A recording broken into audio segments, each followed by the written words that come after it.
Viewers from Manila, good evening here in the United States where I am based.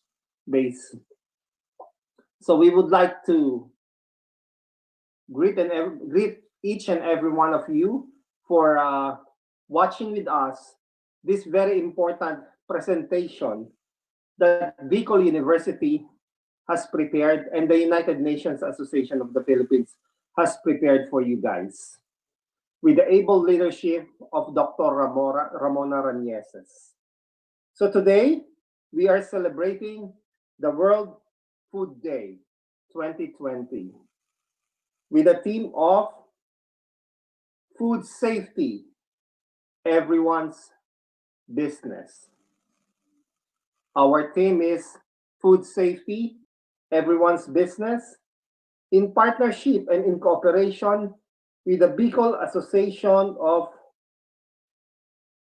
Agriculture, BALSA, and then Bicol Regional Organic Farmers Council, Women for Agriculture and Rural Development, Department of Agriculture, Agricultural Training Institute Regional Office, the Philippine Commission on Women, and the Association of Bicol University Retirees. Truly, we are blessed today that we are talking about food. At this time, we will now have the national anthem, Lupang Hinirang, to be followed by invocation. Let us all stand.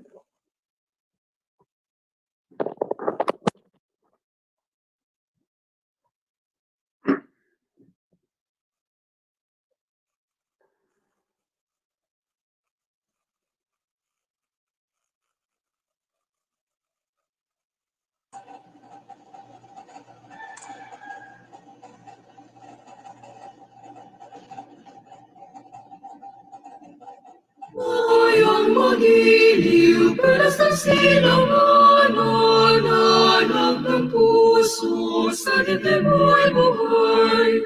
Lupang hinirang, tuyat ka ng magiging, sa manlulupig, di ka pasisili, sa dagat at bundok, sa simoy at sa langit mabaga.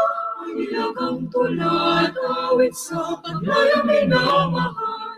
Mag-isap ng matawat mo'y tagumpay na nanininig. Ang bituin at araw niya, kailan pang mali magdidilim.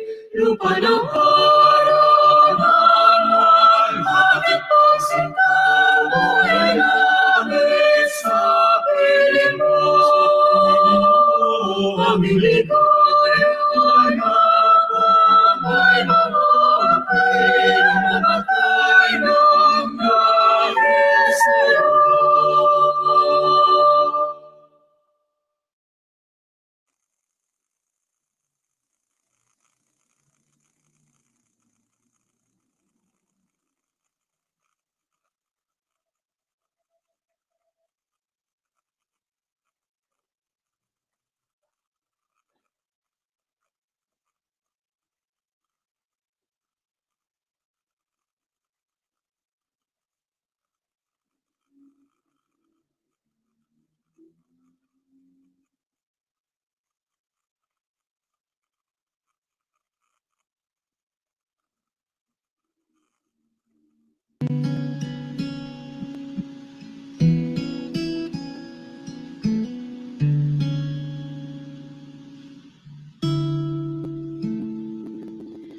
Under your grace, your mercy amazes me.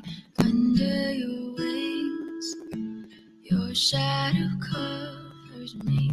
Your promise of love, where my heart is safely undone.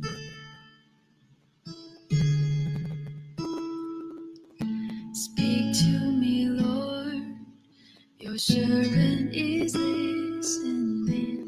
Over the noise, I hear you whispering, my hope has come, and my heart is safely undone.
strength, and I am found forever safe. You are never far away, always reaching out to save my weakness, covered by His strength, and I am found forever safe. For you are never far away, always reaching out to save my weakness, covered by His strength, and I am found forever safe. I found my fortress in you, and my soul is anchored with you, my resting place. You are never far away, always reaching out to save my weakness, covered by His strength, and I am found forever safe.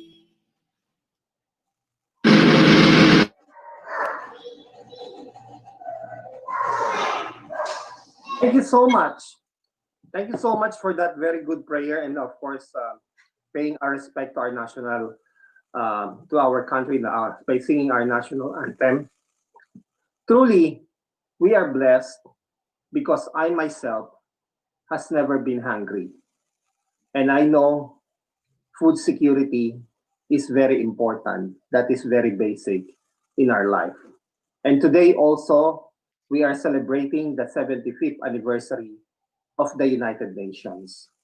Let us all reflect why United Nations is very important. And for me, for the past 75 years, there is no absolute peace in this world, but we haven't experienced world war. I myself haven't experienced world war, and we owe it to the United Nations. At this time, we will hear the opening message of the one we owe this event today. She is the one who leads in organizing this 3 days event. Actually, the Women's Day yesterday, the urban rural women yesterday. Today is the World Food Day. And then tomorrow will be to eradicate poverty. How can we eradicate poverty? So we have a lot of good topics that we will be discussing. I am introducing you the Balsa, Brofac, and Ward President. He's our very dynamic auditor who leads us into all legal matters that needs to be corrected. She always guides us.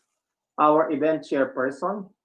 Let us all welcome the very dynamic, intelligent, and well-articulated and educated person, Dr. Ramona Ines Bustamante, to give us the opening and the guidance for today's gathering. Dr. Ranieses, please. Thank you very much. Thank you so much, Rick. You know, Rick is coming all the way from New York, USA. Thank you for being with us. We know that at this point in time, you are at about 9 in the early morning, if I'm not mistaken. So thank you so much. Thank you very much. Ladies and gentlemen, good morning. I'm very happy to welcome you all to the second of a series of 3 webinars organized by the United Nations Association of the Philippines in partnership with the Bicol University. Today, we focus our attention on the United Nations celebration of the World Food Day. World Food Day promotes global awareness and action for those who suffer from hunger and for the need to ensure healthy diets for all. And the Food and Agriculture Organization of the United Nations, or the FAO, designated 16 October as World Food Day. And in the light of this pandemic, this year's World Food Day that we have organized in partnership with the Bicol University is based or anchored on the theme, food safety and security is everyone's business. And this event today is co-sponsored by several agricultural organizations.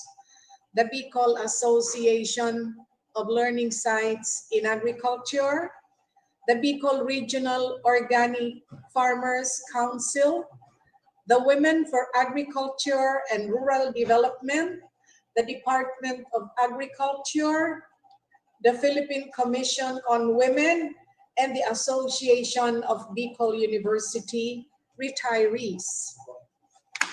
All over the world, this World Food Day is being celebrated today, and collective action across 150 countries makes this World Food Day the most celebrated of the United Nations calendar. Hundreds of events, outreach activities bring together the government, the businesses, the NGOs, the media, and the general public. And here in our locality, in our own country, the United Nations Association of the Philippines and the Bicol University, together with the other organizations I have just mentioned, took also collective effort in organizing this World Food Day, which we have today. We are very much honored today to have with us none other than the officer in charge of the Food and Agriculture Organization in the Philippines, Ms. Tamara Palis Duran, who will give us her speech, and she will be properly introduced a little later. Then we shall also have the message from the United Nations Secretary General. And this will be followed by two very interesting activities this morning, which are the lecture demonstration to make us healthy, to make us realize the importance of organic farming, of organic agriculture, of urban gardening, of eating healthy food for long life. And so we will have from the Department of Agriculture, the Agricultural Training Institute, lecture demonstrations by two distinguished trainers in the ATI. We will have the urban gardening lecture demo and a cooking demonstration. And we will surely enjoy these two events.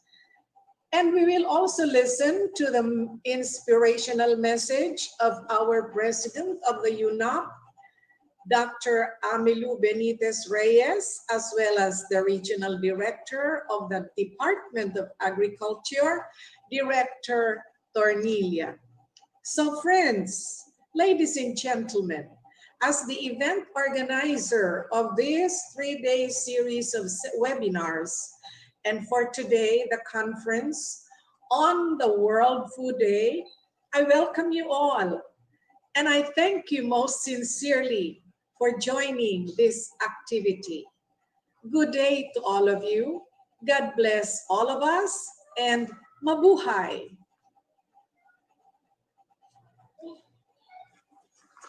Thank you very much, Dr. Agneses. I am pretty sure with Dr. Agneses, we will not get hungry.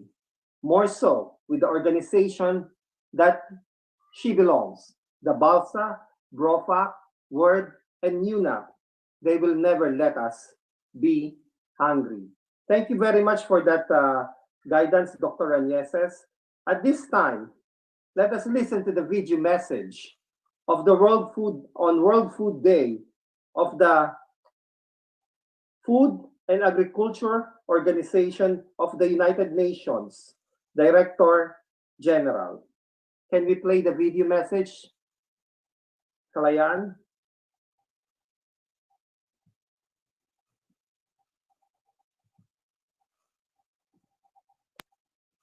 Ladies and gentlemen, colleagues and friends, the World Food Day found its origin in the birthday of FAO on 16th October 1945. This year is a very special one for FAO and for the global fight against hunger and malnutrition.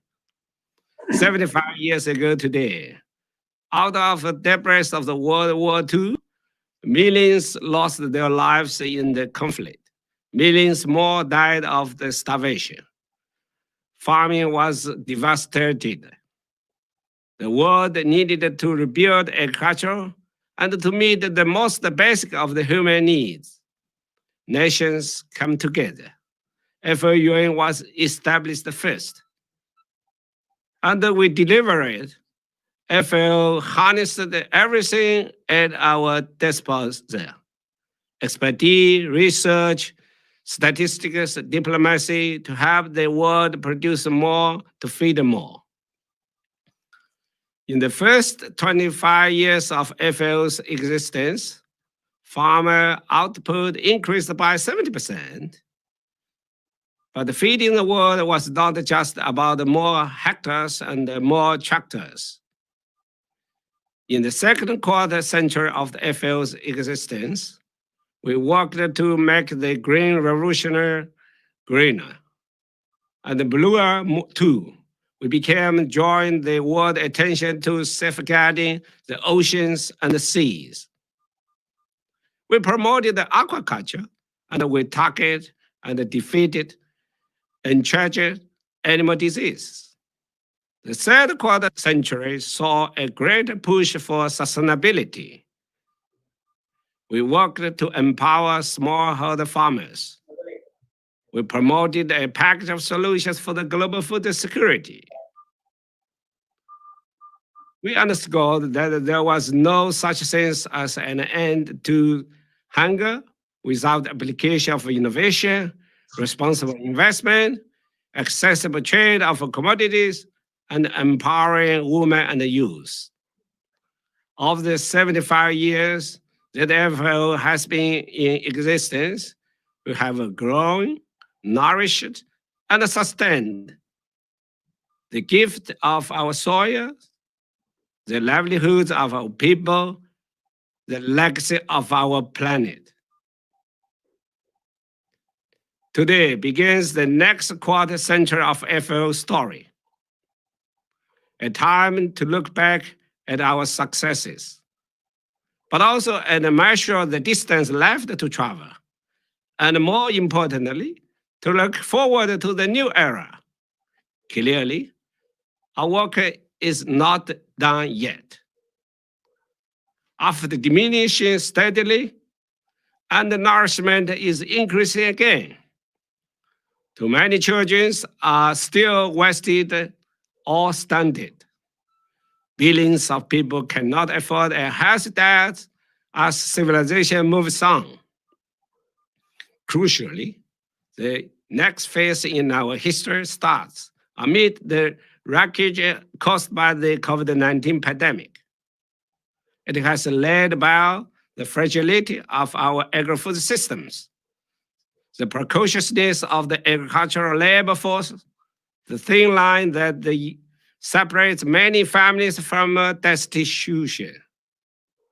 Dear colleagues and friends, now it's a time to show ourselves worth of the FAO's founders who rose to the occasion 75 years ago. We have made a good start with our comprehensive COVID-19 response and recovery program. It focuses on data collection, poverty reduction programs, trade and food safety standards, and preparedness against the next zoonotic pandemics. But in the longer term, nothing less than a radical transformation of agri-food systems will be needed to bring us closer to the hunger-free world.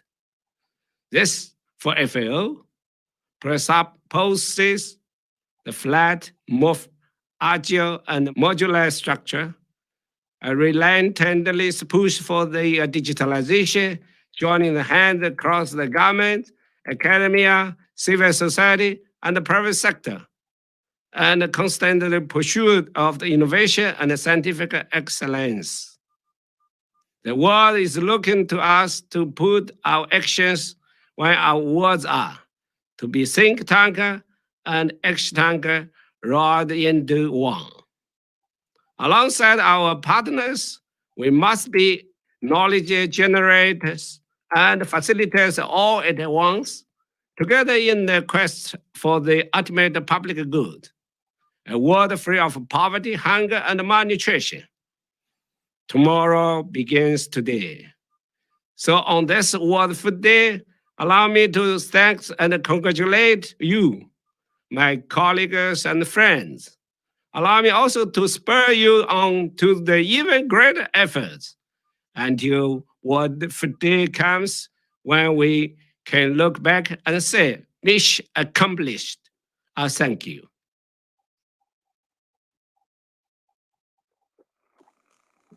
Thank you very much, Director General of the Food Agriculture Organization of the United Nations, Mr. Ku Dongyu.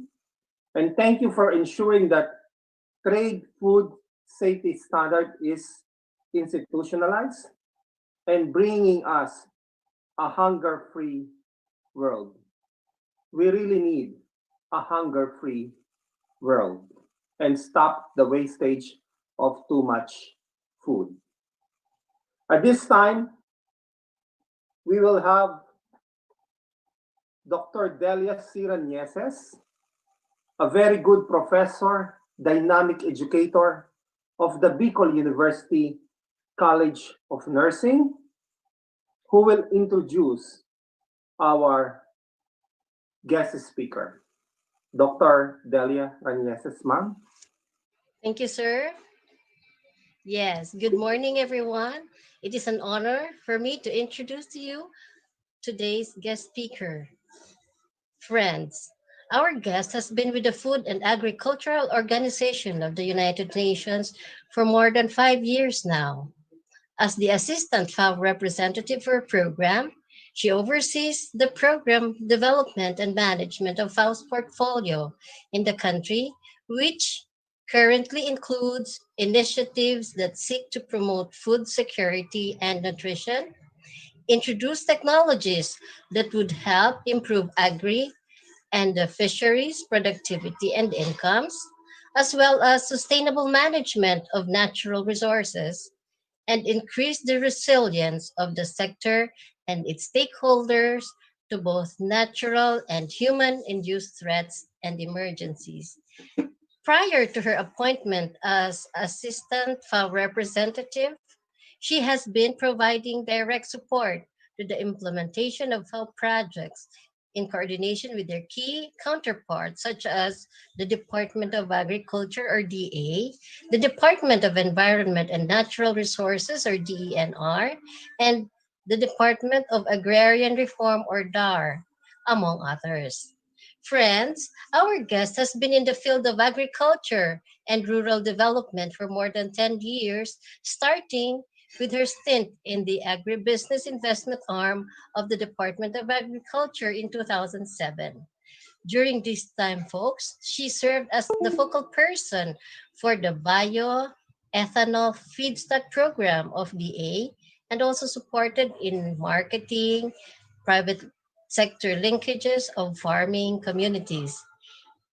In 2011, she joined the Agriculture, Natural Resources, and Environment staff of the National Economic and Development Authority, or NEDA, where she was tasked to analyze the government's programs, policies, and plans that specifically relate to agricultural commodities. And friends, while there, she was also involved in the review of new agri and fisheries projects that underwent the Investment Coordination Committee or ICC approval process.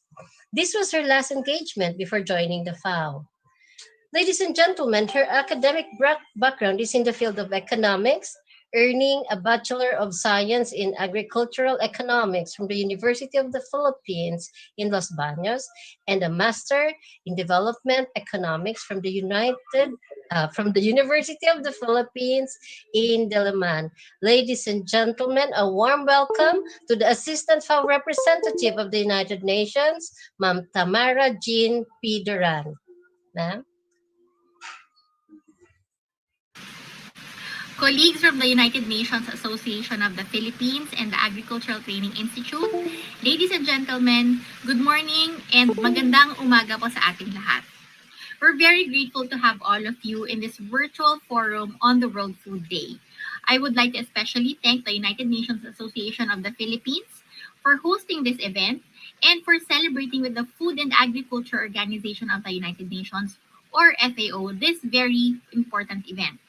This year's celebration is doubly special because this is FAO's 75th anniversary or our 75th birthday. That is 3/4 of a century of working and standing in solidarity to support our partner nations such as the Philippines to realize our collective dream of attaining zero hunger for all. This year's theme, Grow, Nourish, Sustain Together, our actions are our future, underscores the urgent challenge that we as agriculture and development workers must address in order to ensure that adequate, nutritious, and affordable food continues to be available and accessible to the Filipinos. This year has been a particularly challenging one, and I'm sure all of you would agree. These uncertain times have made many of us rekindle our appreciation for the basic need that some take for granted, but I'm sure many of us would not live without. And that is food. Food is the essence of life, the base on which all our needs are founded on.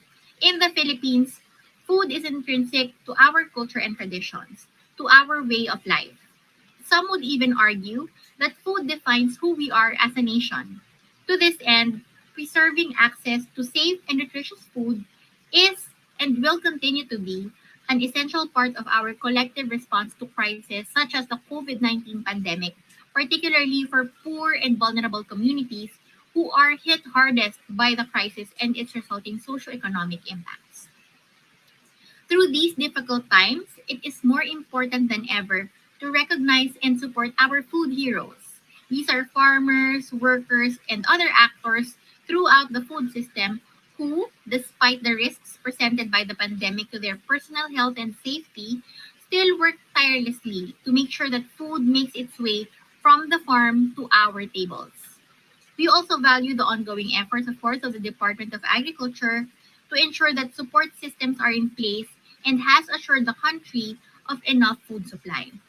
We are grateful for your untiring efforts, dedication, and passion to serve the country despite the challenges of this unprecedented crisis that we are in.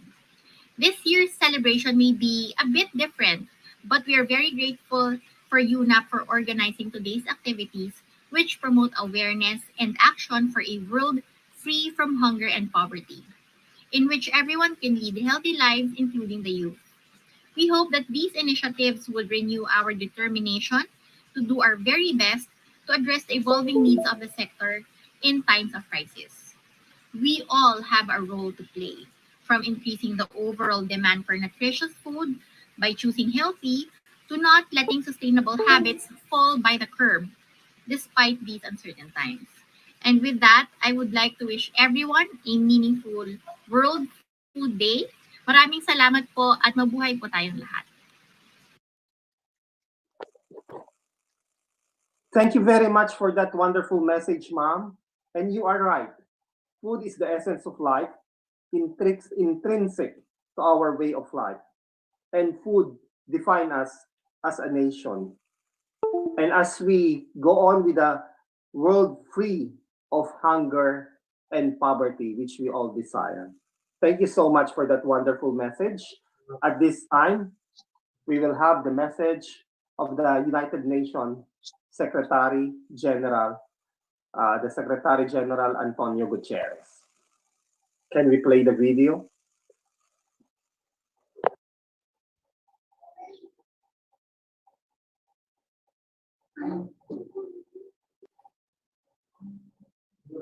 The systems that bring food to our tables have a profound impact on our economies, our health, and the environment.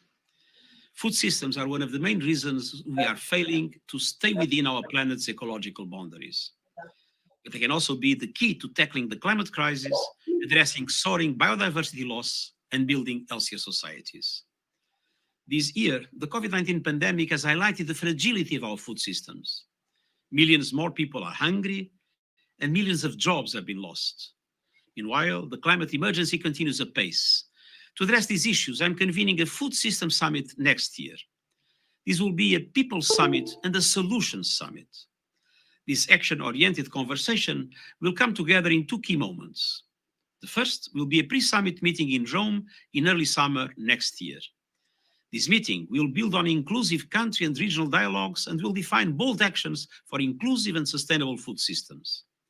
The second will be the Food System Summit itself to bring the attention of all world leaders to this issue. We need global engagement and action for inclusive and sustainable food systems. I urge you to join the conversation.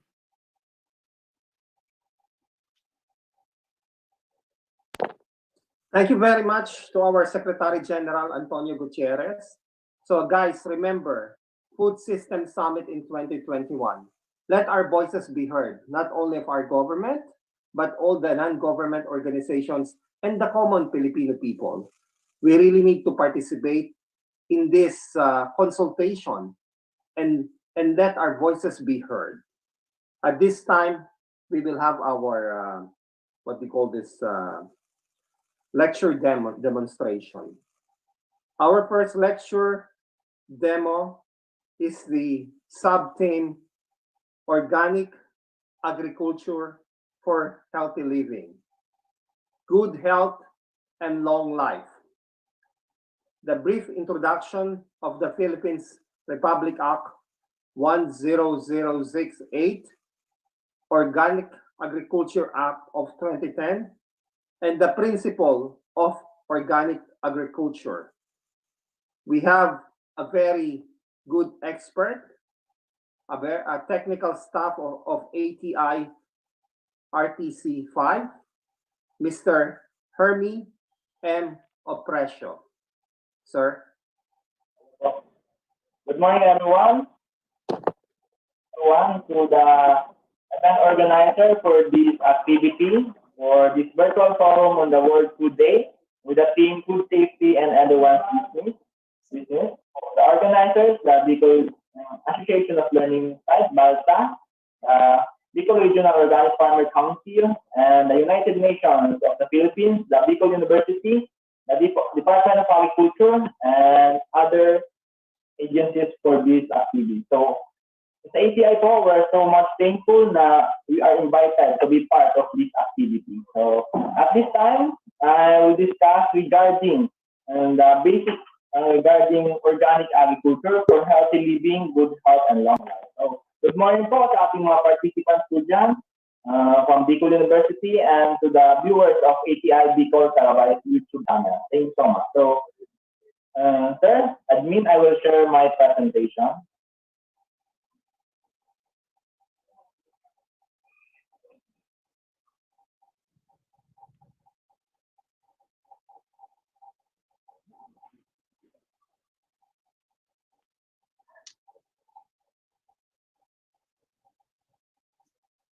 Okay, so yan po. Nakikita po natin lahat.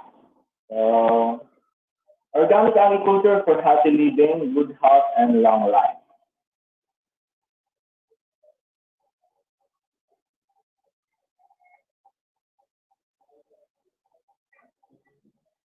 So, I will discuss first the organic agriculture concept and principles. So, Magbibigay lang po ako ng brief discussion regarding this Republic Act 10068 or Organic Agriculture Act 2010 of the Philippines.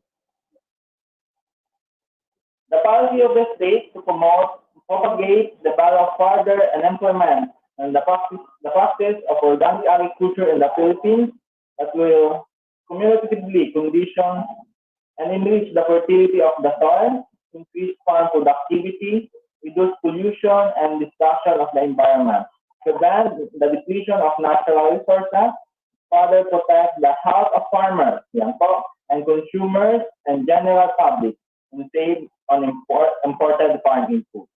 Yeah, so for this Organic Agriculture Act, at this end, a comprehensive program for a promotion of community-based organic agriculture systems, which include, among others, farmer-produced purely organic fertilizers such as compost, pesticides, and other farm inputs, together with a nationwide educational and promotional campaign for their use and processing, as well as adoption of organic agriculture systems as a viable alternative shall be undertaken. So, ito pong Organic Agriculture Act or the Republic Act 10068 is a complementation of the Ecological Solid Waste Act, Solid Waste Management Act of 2000, RA 90063, that reduces the waste being reduction. So, reduction of waste being generated and reduction of waste disposed. And the objective of this act is zero waste po yun. The next po natin, Philippine Clean Air Act of 1999, so RA number 8749. So, next po natin, the complementation of the Republic Act 10068 is the Philippine Clean Water Act of 2000, the RA number 9275, and National Integrated Protected Area System Act of 1992, or the RA number 7586, and Sanitation Code of the Philippines, PD number 8586. So yan po ang nakapaloob po sa complementation ng Republic Act 10068 or the Organic Agriculture Act of the Philippines. So this act po is approved on last April 6, 2010 by our president, former president, Gloria Macapagal Arroyo. So it aims to convert the traditional farming of our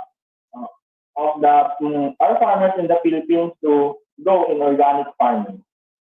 So i-discuss po natin regarding development and definition of sound farming system. We have this, the traditional agriculture.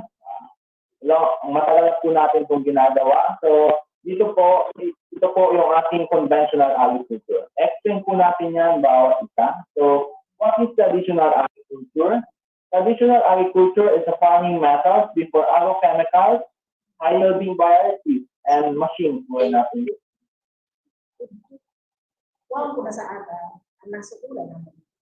So next po natin ang conventional agriculture, green evolution agriculture.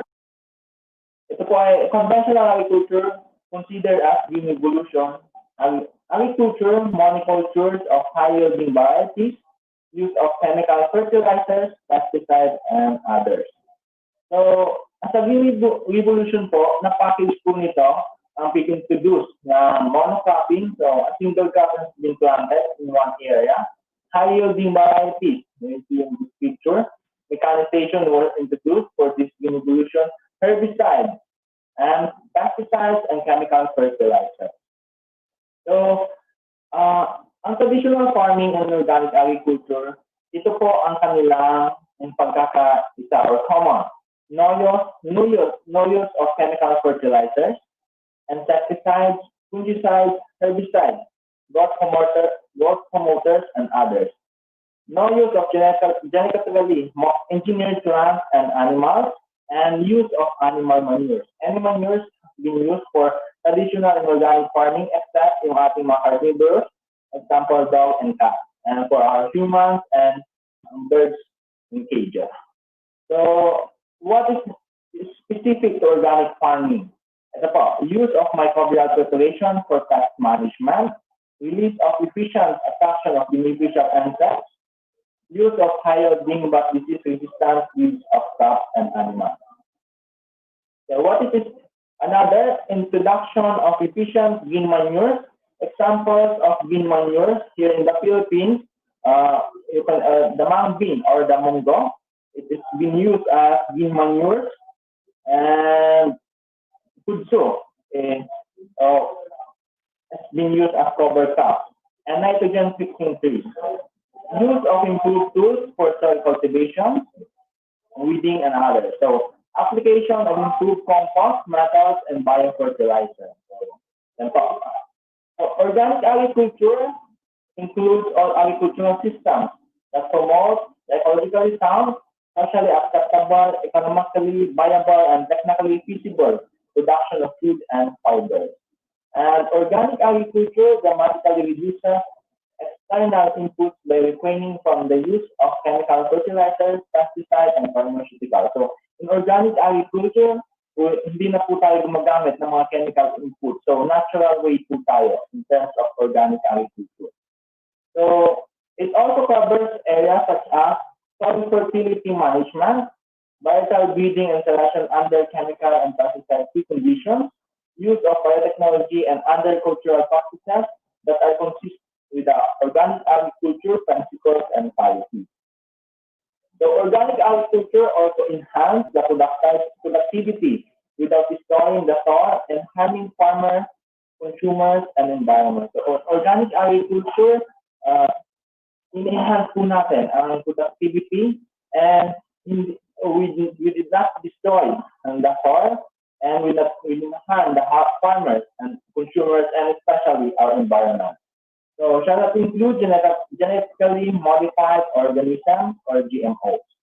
So pure organic po tayo. So benefits of organic agriculture. First, we have organic productions reduces health risk. Organic farmers respect our water resources, because we do not use any chemical fertilizers that affect our water resources. Organic farmers build healthy soil. So we grow the soils by using good and natural way of organic fertilizers, and that improves the good microorganisms in our soil, and so that it can provide good and healthy soil for our plants. So organic farmers work in harmony with nature. And organic producers are leaders in innovative research. This was the benefits of organic agriculture. And punta na po tayo ngayon sa principles of organic agriculture. So the basis of organic agriculture is for the principles of health, the principle of ecology, the principle of fairness, and the principle of care. So isa-isahin po natin yan. So for the principle of health, organic agriculture should sustain and enhance the health of soil, plants, animals, human, and planet as one invisible. So we must sustain the soil, because the soil po tayo, and the plants are grow in the soil. So we need to improve and enhance the health of the soil. Kailangan po natin itong alagaan. Sabi nga, in organic farming, we feed the soil and let the soil feed the plant. So we must improve and enhance the health condition of our soil, because the root system of our plants needed, makukuha po yun sa ating soil. So dapat increase po natin ang soil productivity. So hindi na po tayo gagamit ng mga chemical fertilizers natin that affect and degrade our soil. So we also enhance the plants.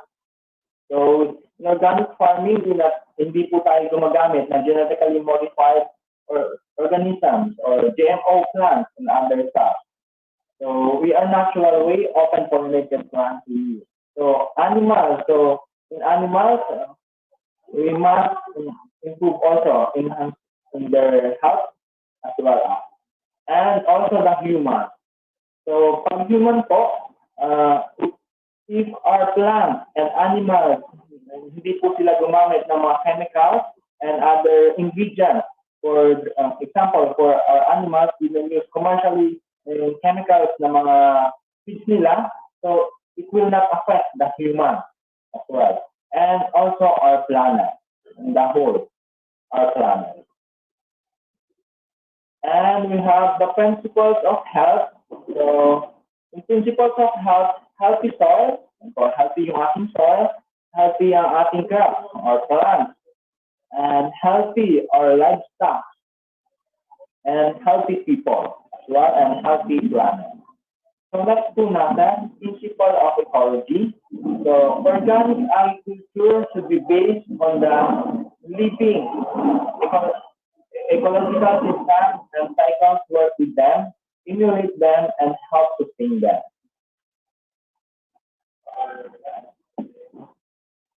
Okay, so in principles of ecology, we have agriculture, agroecology, diversity cycle. So principles of fairness, organic agriculture should be built upon relationships that ensure fairness with regard to the common environment and life opportunities. So we have ecological and social justice, fair trade. So in the principle of fairness, we consider the plants, the animals, human, and environment. Fair. And principle of care, organic agriculture should be managed in a professional and responsible manner to protect and help and well-being of current and future generation and environment. So in organic agriculture, yung ating generation today, inaalagaan po, we care for that, and also, not also in this generation, but for the future generation as well. Next, the principle of organic agriculture, principle of care. So we have also principles that characterize certified organic farming. We have first the biodiversity, integration, sustainability, natural self-fertility, natural pest management, and integrity. So first, we have biodiversity. So locally adapted seeds and breeds are preferred for their greater resistance to disease and resilience to climatic stress. So biodiversity, diverse combination of plants and animals, optimize nutrients and energy cycling for agricultural production. So the maintenance of natural areas within the around organic fields and the absence of chemical inputs create habitats suitable for wildlife. So an organic farmer with absent. So wala na po tayong chemical na ginagamit. So that are suitable for our wildlife. So biodiversity, diverse ecosystems have a better chance of supporting beneficial microorganisms such as pollinators. And the best example for our pollinators is our bees, our butterflies are best example of pollinators. Natural enemies of garden pests, microbes that help in nutrient cycling, nitrogen fixation, and disease suppression.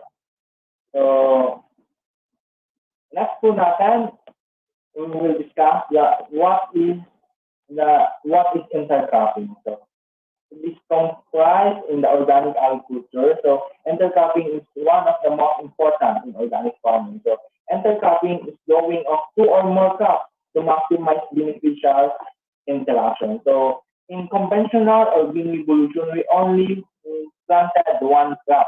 But here in intercropping, we planted two or more crops to maximize beneficial interaction. So we have beneficial microorganisms, and so we nagkakaroon po ng symbiotic relationship and biological control for other plants.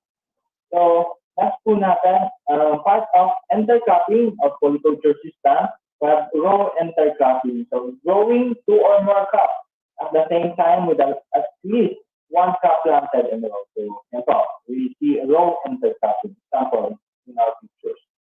So next po natin, street intercropping, growing two or more crops together in streets wide enough to permit separate crop production using machines but close enough for a crop to interact. So here next we have intercropping system or polyculture system. Number 3 is mixed intercropping, growing two or more crops together in one distinct row arrangement. So we can see in our picture planted different crops, example, lettuces, herbs, we have celery, we observe here in this picture. So different crops are planted together. Next, we have intercropping system, the relay intercropping. Planting a second crop into a standing crop to time when the standing crop is at its reproductive stage, but before harvesting. So the best example here in the Philippines, we planted first in the tomato, here the tomato, and if nasa flowering stage or reproductive stage na po ang ating tomato, na namumulaklak na po siya, and fruiting na po, that's the time we planted better gourd or ampalaya at the side of this tomato planted. So after that, the ampalaya will go also at that time, and the tomato tapos na po yung kanyang cropping. So relay intercropping. So integration, next po natin. Good organic practices integrate their various enterprises, benefits of integration, economic, environmental benefits. Examples are forage legumes plus non-legume crop rotation, crop last livestock, manure from livestock enterprises is considered as nutrient sources and recycled back. So the manure of livestock, example are cow manure, arable manure, goat manure, rabbit manure, and other livestock we grow, it can be recycled back to our crop. So after it become decomposed or partially decomposed, it is applied to our crops to become naturally fertilizer for our planted crops.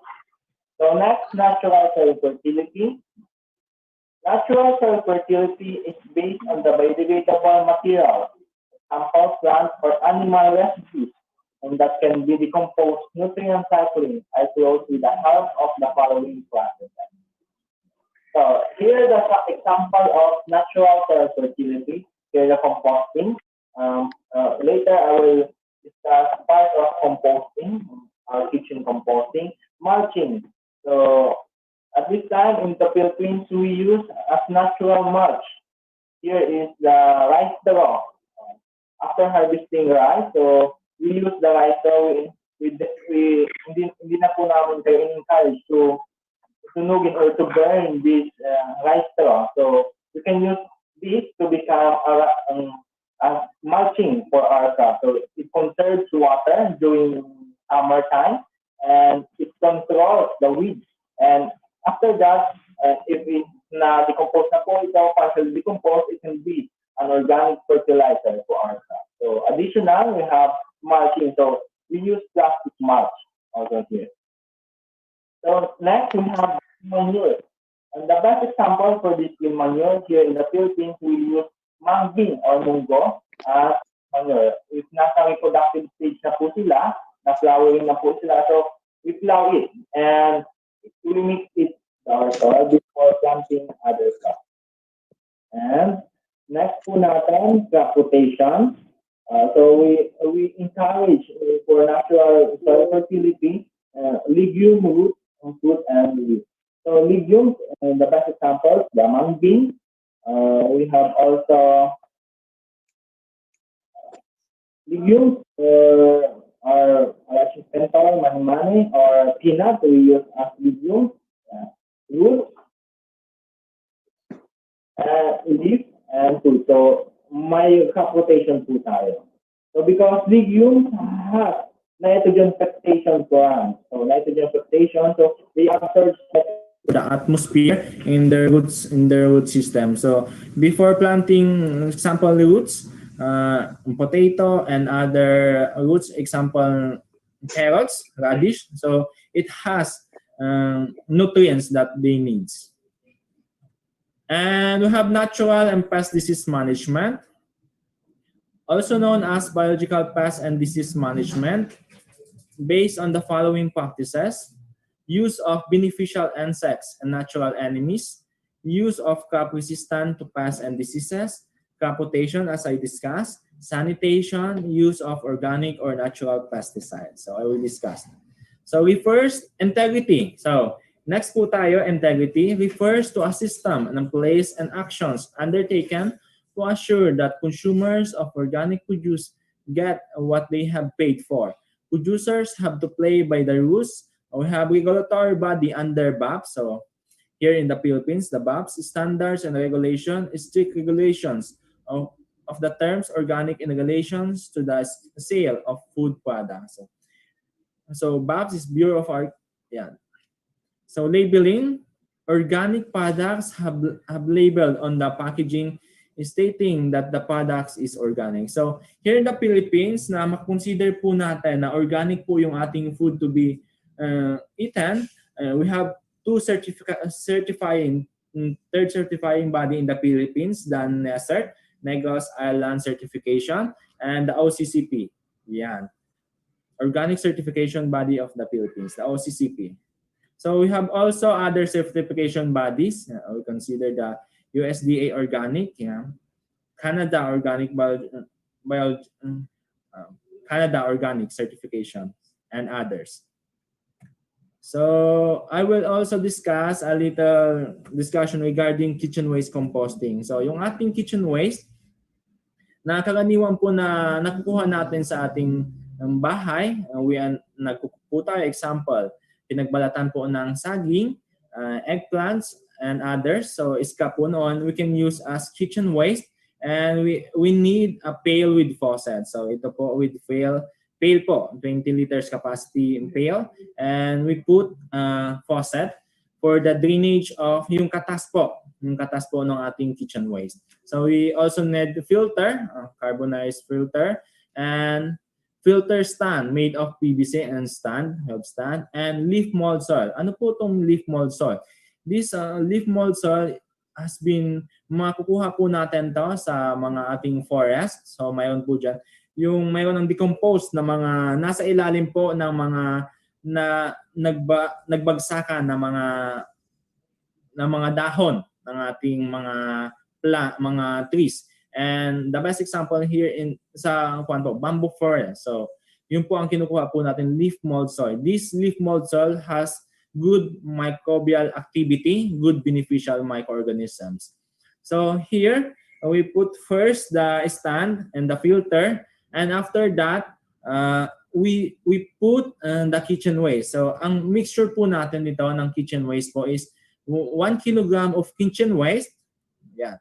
So 1 kilogram of this kitchen waste is 100 grams of leaf mold soil. So ang gagawin po natin, layered by layered po siya. So mauna po natin yung ating kitchen waste, 1 kilogram of kitchen waste in the first layer, and we add 100 grams of leaf mold soil.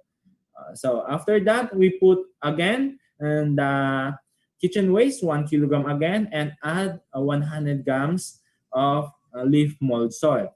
And hanggang po siya mapuno. So maglagay pa rin po kayo ng space, at least mga 2 inches. So that's, and put label, put kitchen waste compost, example 7/17/2020, and harvesting for this is 2 weeks. So 7/31 you have good kitchen waste compost.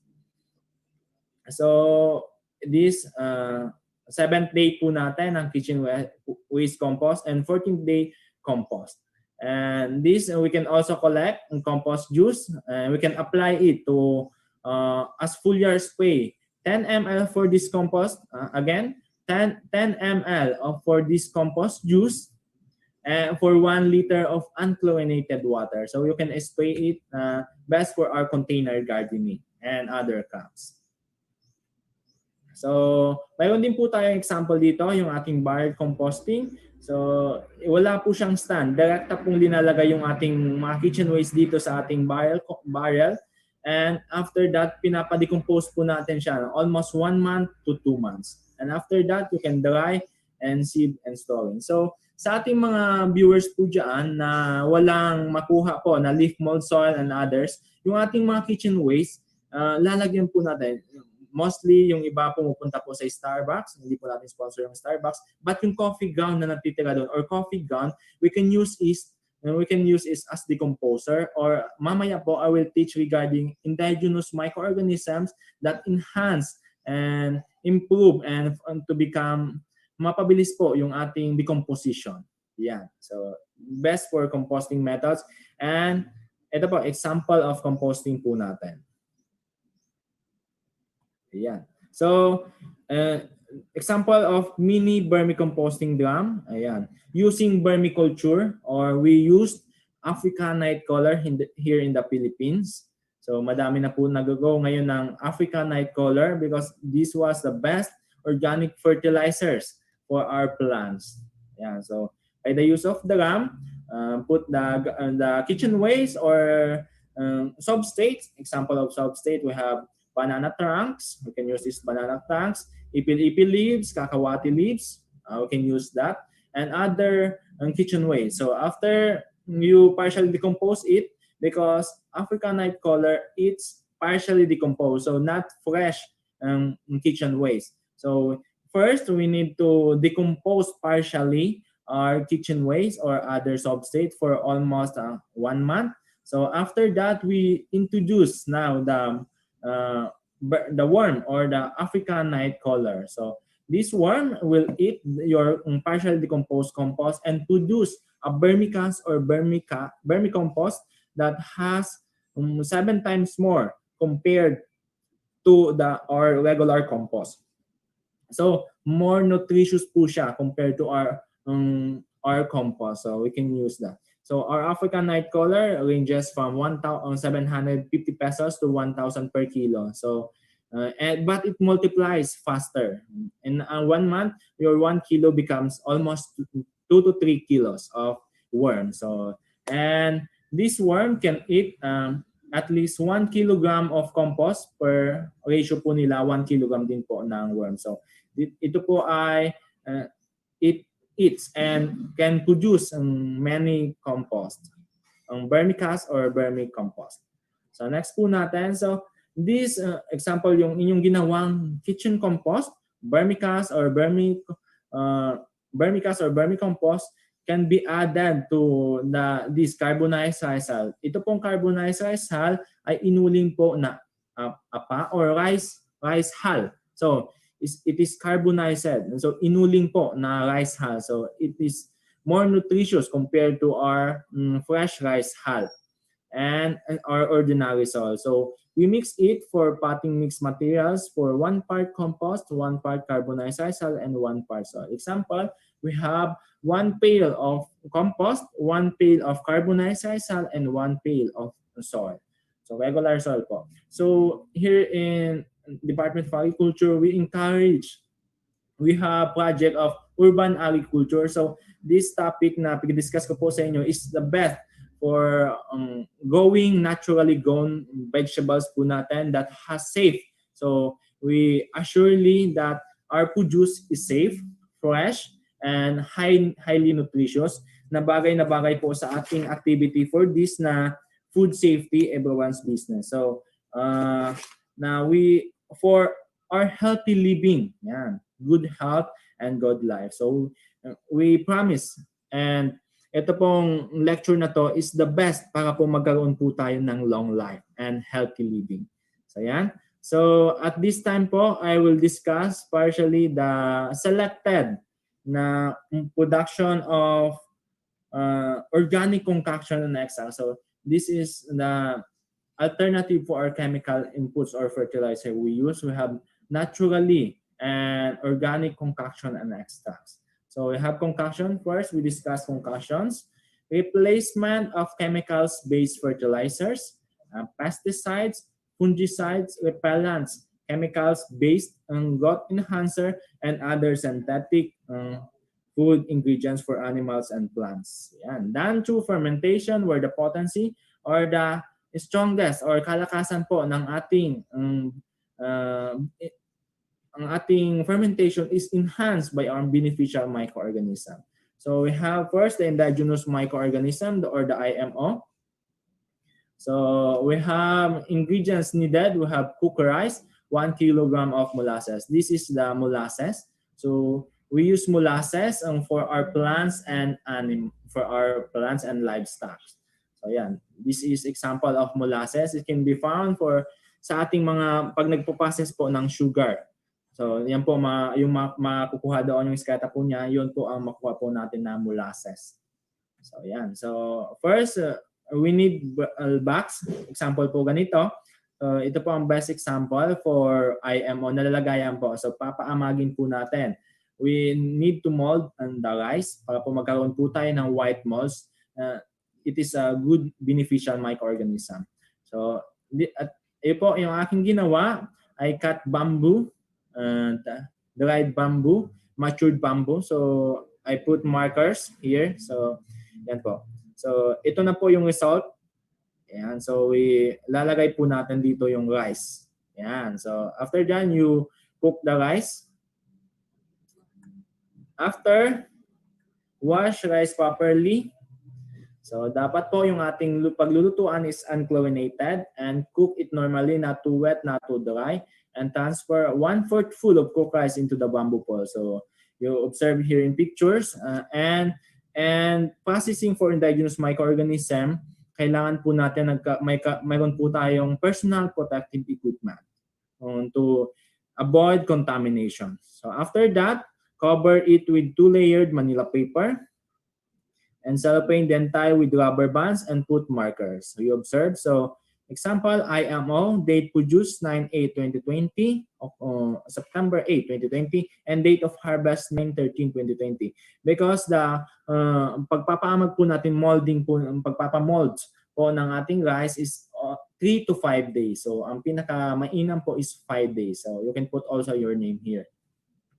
And after that, you can put in the indigenous microorganisms process here in bamboo forest or any forest na malamig po siya, clean, and has many beneficial microorganisms. So after 3 to 5 days, you must collect white molds. If na-observe nyo po, you collect black molds, disregard po natin po dito because it is harmful and bad microorganisms na hindi po pwede sa ating mga plants. So after that, you collect 1 kilogram of rice mold and you can add 1 kilogram of molasses, 1:1 ratio. Procedures, ayan po. After that, after you collect the indigenous microorganism, you collect it and put the rice, mold the rice, lahat po yun, rice and mold the rice, and add molasses and mix. After that, put Manila paper at the top here or cover it. After you cover it, let it ferment for 7 days. Yes. So for collection of harvesting of concoction, here's the examples. So gagamit po kayo ng personal protective equipment and you observe na white molds po yung ating ma-observe. And after that, you can harvest the concoctions and extra. So that's the best example. And remove ito po ay fermented plant juice. So after po niyaan, ito po ay pwedeng pagpakain or food for our livestock. Example, chicken, hog, and others. So put yung katas ng ating concoction here in plastic bottles. So what the purpose of indigenous microorganisms? For stronger immune systems, animals' stronger immune systems removes foul odor with drinking water.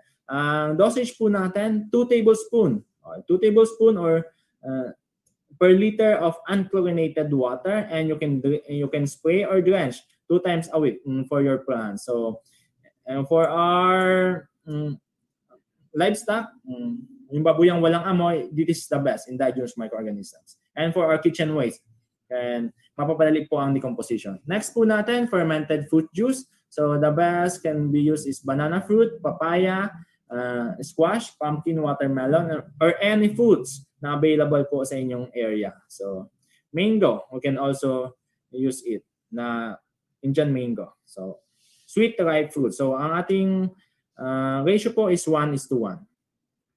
Then you can observe, clean and wash the fruits, unchlorinated water, drain for 5 minutes.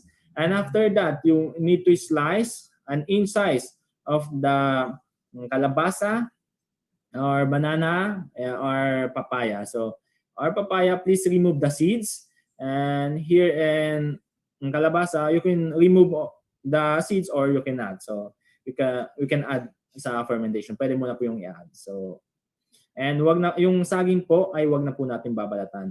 Yun na po, basta po malinis po siya. So after that, after mo po ma-mix siya, add the molasses. And after that, put the nylon screen. Use the nylon screen. Or yung sa sibuyas po natin, pwede po natin gamitin yan. And add 5 to 8 pieces of 25 to 50 gram stone. Ito po ay pinag-sterilize na po natin na stone. So, pabigat po sa ating concoctions. And put label. After that, put Manila paper. Before po mag-label, lagyan mo na po ng Manila paper or kung mayroon na pong takip yung inyong balde or pail or any container, okay na po yun. And kung wala naman po, lagyan nyo po ng 2-layer Manila paper. After that, put markers. Put nyo po yung date of produce. Example, we produce October 16, 2020, and the fermentation of fermented fruit juice is for 1 week. So 16 plus 7, 23. So October 23 po natin ma-harvest yung ating fermented fruit juice. So what's the purpose of fermented fruit juice? For potassium fertilizer, best for our eggplant, fruiting stage na po siya, and yung ating kamatis or tomato. It also taste enhancer para po mas mapatamis po yung ating mga fruits and others planted crops. So same dosage po siya, 2 tablespoons per liter of water. Spray or drench 2 times a week and total fermentation 7 days. So we have fermented plant juice. So we can use kangkong, kamote tops, leguminous plants, banana stalks, and 1 kilogram molasses. So note po nyo, the fermented plant juice, ang ratio po natin 2 plants and 1 part molasses. Example, we have 2 kilogram, here in example, we have 3 kilograms. So it is 2 parts and 1 part of molasses, ibig sabihin po, kalahati po ng ating material. So example, 3 kilograms of this, pwede pong isa lang or pwede nyo pong i-mix lahat yan. So 1 kilogram of molasses and you can reduce it. Example, you have 2 kilogram kangkong. You need 1 kilogram of molasses. Or you have 1 kilogram kamote tops or any legumes. Example, cacahuate. You can also use it. So 2 kilogram of that and 1 part of molasses. 1 kilogram.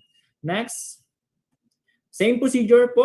Same with the fermented fruit juice. We need to chop. You need to wash. After that, you drain 5 minutes. Slice to an inch size, mix all plants molasses thoroughly in 20 liters. And after that, you put mo po yung nylon screen, same procedure with the fermented fruit juice, and put label. The fermentation for this is 7 days. Example, we produce October 16, 2020. We can harvest it on October 23, 2020. And as natural growth enhancer, nitrogen fertilizers, natural growth enhancer, mixed with drinking water. And same dosage, 2 tablespoons per liter of water and spray or drench 1 to 2 times a week. 7 days po ang ating fermentation. Best for our planted pechay or basicanapus, or best for our mustasa, best for our lettuce, letsuga lettuce po natin. And yun po, best growth enhancer. Next po natin, fish amino acid. We can use 1 kilogram fresh fish, fish scraps, gills, and others. We can use it. So, advice po namin yung pinaka less cost na fish po natin yung ating gamitin. Ang ratio po natin, 1:1. So, same procedure siya. You can observe, clean, wash fish, drain for yung hasang, kaliskis, lahat po yun pwedeng gamitin natin. So, after that, same procedure, put the nylon screen, put the stone. After that, punasan po natin and cover it with Manila paper. Yan. And note po nyo, the fermentation for this is 14 days. 14 days po ang fermentation for fish amino acid. Next, the best fish amino acid used for nitrogen fertilizer. protein source for protein supplement mixed with drinking water. Same dosage, 2 tablespoons per liter of water. And 14 days ang ating fermentation. So the best application for our concoction from IMO, fish amino acid, fermented plant juice, and fermented fruit juice, early in the morning at least 7 a.m. to 9 a.m.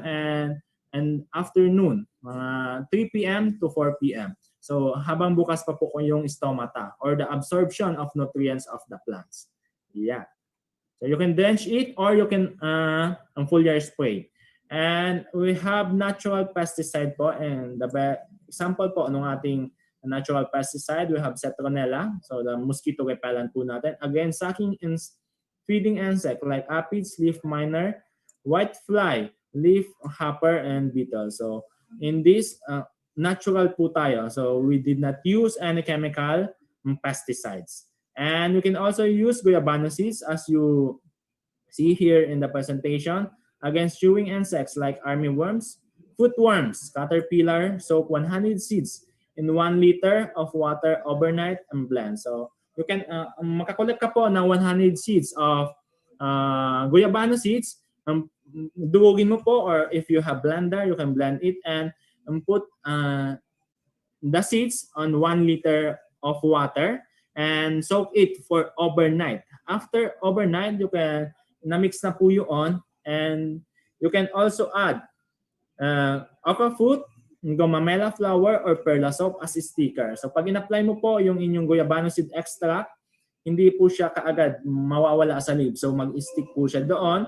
And the 1 liter na pig soak mo po, once unchlorinated 1 liter, you can add sa ating 16 liters of water. So, and next po natin, chili or sili, capsicum anum. So variety of insect, blend 100 grams of chili. Same with the procedures of guayabano seed extracts and citronella. So we can use it as a sprayer or natural pesticide. So we will not use any chemical inputs. So these concoction and extracts are best for our container gardening na we want to achieve for healthy living, good health, and long life for our container gardening naturally produced. Ito po ay grown namin here in our office. So naturally grown ang products po natin. So pechay, the best example. So lettuce you can also plant in the different containers. So yeah, so the best example for our container gardening. Yes, so that's for sock gardening. So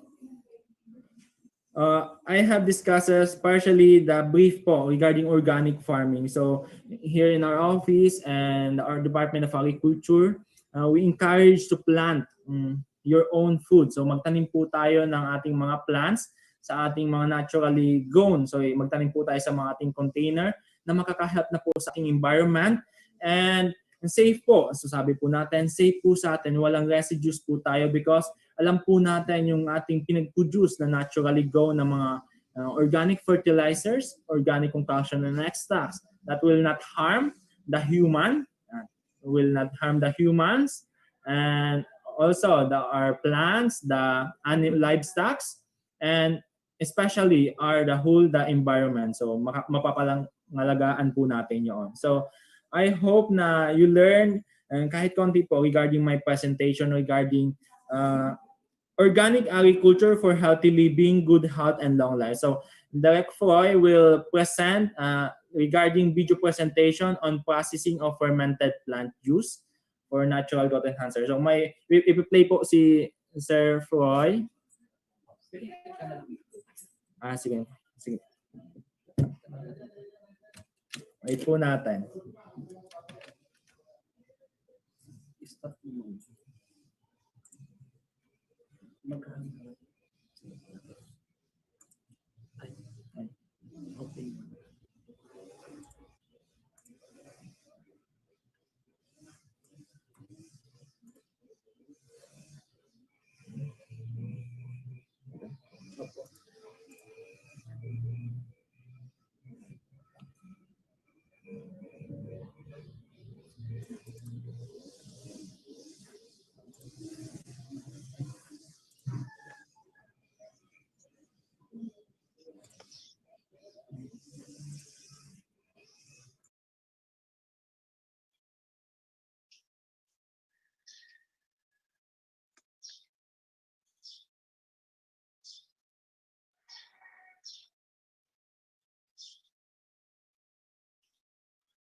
wait po tayo a minute for playing the video for fermented plant juice.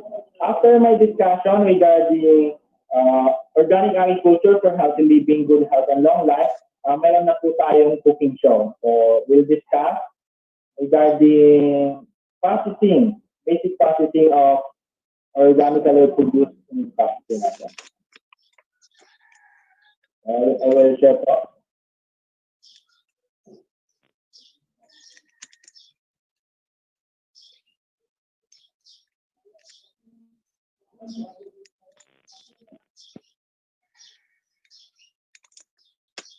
Araw mga ka-OA, kasama natin sa organikong pag-agrikultura. Ako si Herme M. Opresio from Agricultural Training Institute, Regional Training Center 5 or ATI Bicol. Sa ngayon, samahan niyo po akong gumawa ng natural na abono na mabisa sa ating mga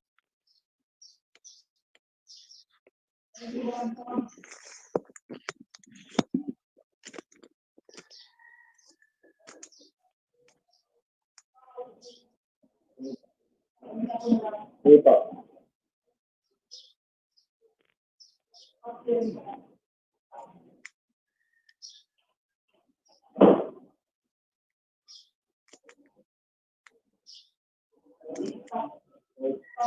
Dito ma-share.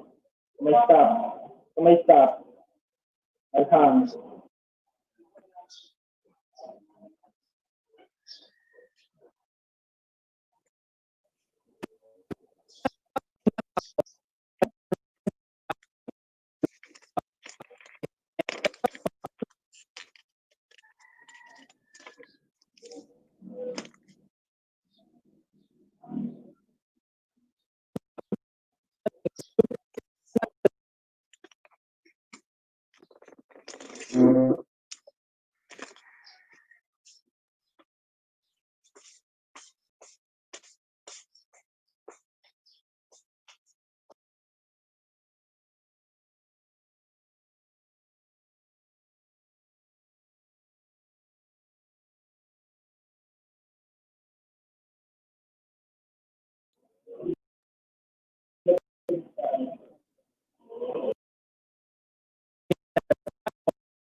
ang ating apron, kinakailangan din po natin ang ating gloves at kinakailangan po natin ng face mask. Ito po ay para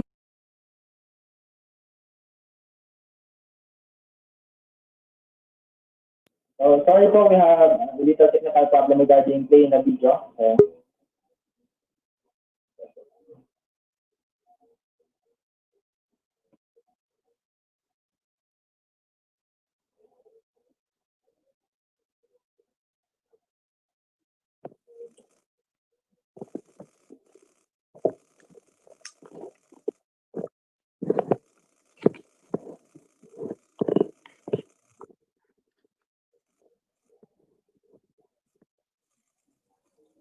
Sir, may we ask you, Mr. Hermie? Yes po. Oh, yes po, sir. Okay na po yun, sir. So, sorry po, we cannot video. Technical problem po. Before we show the video, can we ask you something, sir? Yes, sir. Yes, sir. Yeah. How can they contact you or avail, and what are the available services of your office that the public can ask for?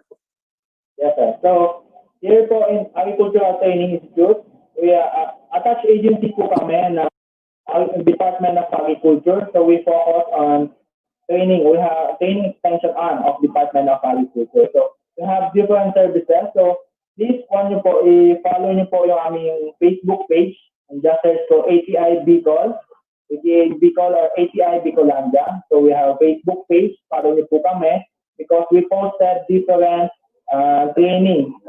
We have different banner programs, example livestock, crops, high value crops, organic agriculture, and RBOs and other po. So we can pwede nyo rin po kami i-subscribe. At this time po, we have live on the ATI Bicol YouTube Talakay channel. So we have channel po na this activity has been seen. Nakikita po ito sa aming ATI Bicol YouTube channel. So, and you can also contact our office. Yan po. And personally po, pwede niyo po akong i-contact sa aking cellphone number. My cellphone number, 0930 08 79 781. So again, 0930 08 79 781. So I can share my presentation. So just message me. Mag-message lang po kayo sa akin. So I can provide the presentation and the link of our channel and our other services of ATI Bicol. So you can also add me on Facebook and hear me a pressure point. So that's all, sir. Are the trainings that you guys offer have some registration fee, or is it for free? No. Yeah, sir, we free registration po lang. We have free training, so wala po kayong babayaran na training fee. So we serve free to the public. All our farmers, fisher folks, individuals, and other clients with the other po namin. So if they are not from Bicol, there is a training center that the DA provide, for example, in Isabela or in Mindanao. We have different training centers and all over the Philippines. But here po kami sa Agricultural Training Institute, ATI Bicol. So we serve the Bicol region, and our sabay channel also caters different all over the Philippines and outside the country also serve.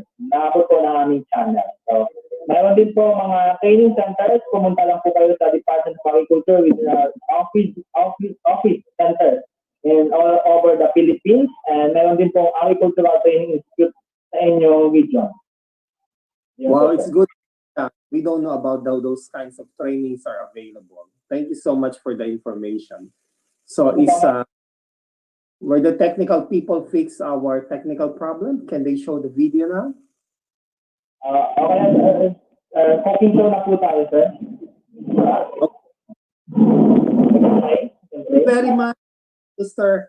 Hermie Opresio. You really did made a good discussion with a very short time that we have given you, and we really thank you for all the inputs that you have given us, especially in discussing about the introduction of the Philippines RA 10068, the Organic Agriculture Act of 2010, the principle of organic agriculture, and also the benefits and advantages of organic farming, the production of homemade organic fertilizer for container gardening, and the production of selected organic concoction and extracts, etc., etc. Continue to do your good work, sir, and mabuhay po kayo at mabuhay po ang DAATI. At this time,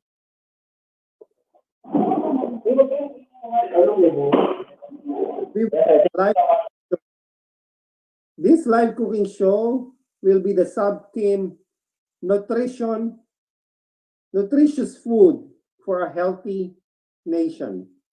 And to cook us some soup cream with pechay, kalabasa, and malunggay, eggplant moussaka with organic native chicken, served with blue rice, and the passion fruit with herbs juice, which is in time for our lunch. We have the chef of the Naga City. We have Chef Roy B. Resurrection. Sir, it's your turn to cook for our lunch today. Mr. Chef Roy Resurrection, sir. Thank you so much po. So, napunta po ako sa venue po namin for cooking show. 1 minute lang po for the preparation of Chef Roy Resurrection. Thank you so much po. 1 minute po. Thank you. Okay, sure. At this time, may I ask the technical person, Kalayaan, to kind of play the video on World Food Day, Our Action are Our Future. Can we show the video, please? Everyone across our food chain has an important role to play, and that means you too. This year, we at FAO celebrate a different World Food Day. The COVID-19 pandemic exacerbates the situations, adding tens of millions to the number of undernourished people. Across the world, 2 billion people do not have regular access to sufficient food. 750 million individuals are experiencing severe food insecurity, and 690 million people are hungry. This is why we produce enough food to feed everyone. Yet many suffers from malnutrition. Today, on the World Food Day, we are calling for global solidarity to help all populations. We need to make our food system more resilient to withstand the climate shocks. To deliver affordable and healthy food, to nourish a growing population, and to sustain the planet. We call for your action. Remember, our actions are our future.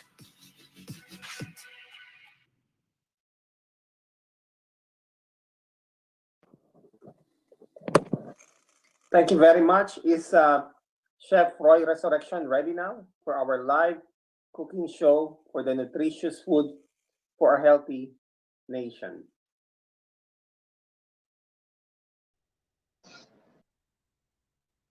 I would also like to congratulate FAO for receiving the Nobel Peace Prize Award.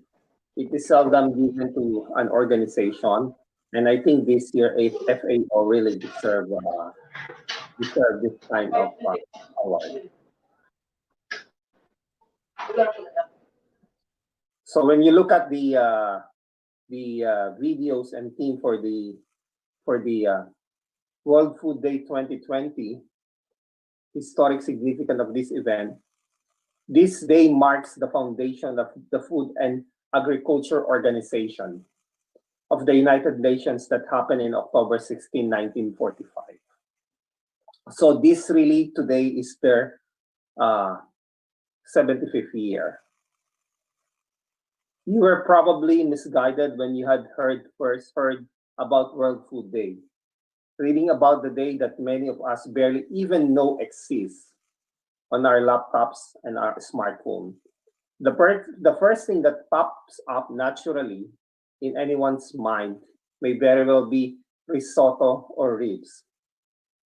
But no, this day, October 16, is the World Food Day. It's not about that. As the website of the World Food Day in the US appropriately phrases, it is a day of action against hunger, a day of action against hunger, a day when a step should be taken towards eradication of hunger, if not globally and locally. Is the technical team ready now for our cooking session? Are we ready with Chef Roy Resurrection? So for our international team for this World Food Day is World Food Day 2020 is grow, nourish, sustain together. Our actions are our future. So several outreaches and activities are conducted by businesses, NGOs, and media and general public governments, and they promote awareness among the general public for those who suffer from hunger. So is the Chef Resurrection ready, or Dr. Amilu, are you on the line? Dr. Amilu Benitez of the United Nations Association of the Philippines. Yes, I'm here, very intently. Yeah. So maybe we can hear your Listening message very intently. before we do the live cooking show, ma'am. At this time, I will present to you a very dynamic lady, former president of the Philippine Women's University. She came from the lineage of women leaders, educator, especially the very popular Tita Helen Benitez, is her aunt. Ladies and gentlemen, may I present to you the President of the United Nations Association of the Philippines, and also the head of different organizations, which is a lot to mention. A lady with a heart, a mother, grandmother, a very good friend to us, and our family, not by blood, but by mind and service to humanity. The very strong, dynamic, and women leaders of the Philippines, who is changing the country and the world to goodness. Let us all welcome Madam President of the United Nations Association of the Philippines, Madam Amilu Benitez Reyes. Thank you very much for that very warm and biased introduction. I think I am very inspired with all of this discussion, and for the next 3 days, we must congratulate Dr. Ramona Renese. The only difference is we have not heard her sing. She's very good in singing also.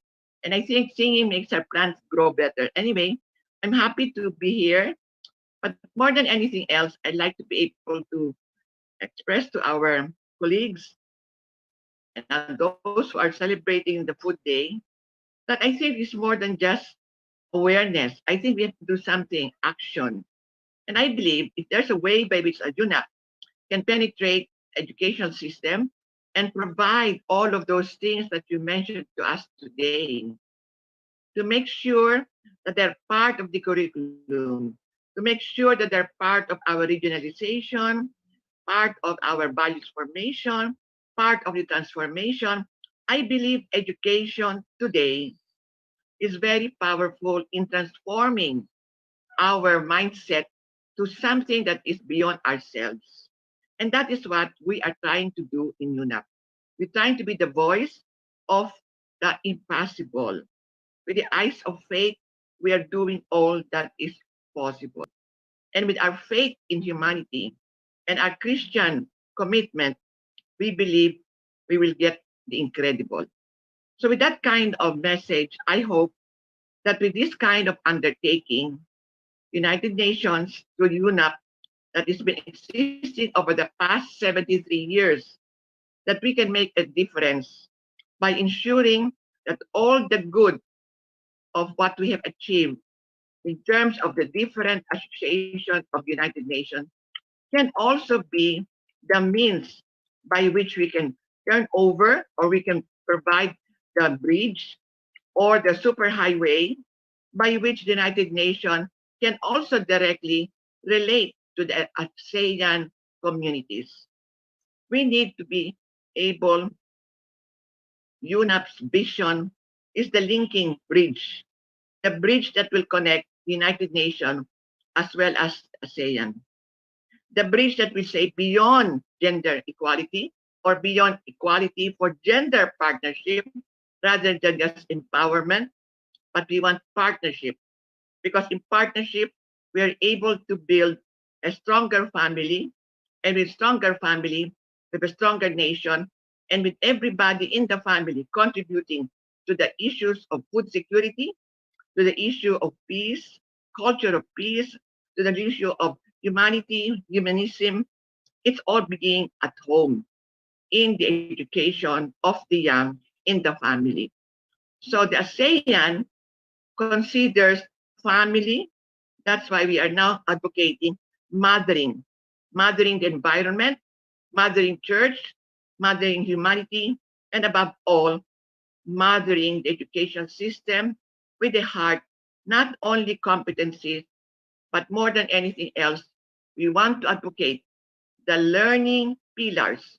And of course, some of what we have achieved over the past few days should be part of the curriculum that can make a difference and ensure that we are going to follow the different requirements that UN has achieved and penetrate that into the curriculum that can make a difference in the lives of our people. With that kind of undertaking, I don't think anybody will have to suffer hunger. They will not suffer poverty because it's within their hands and their communities to build and at the same time to plant to process, and to produce. And our efforts is to provide the communities that will ensure that they will have market access, farm to market, they will have affordable capital. At the same time, they will have technology that they will be all advised. I think the time has come. There's need for us to turn around and through the United Nations efforts, make sure that we are going to be, under the present administration, a learning society. We must unlearn what we have learned in the past that is not about giving us the necessary things to do. We must relearn what is necessary in order for us to brace the future.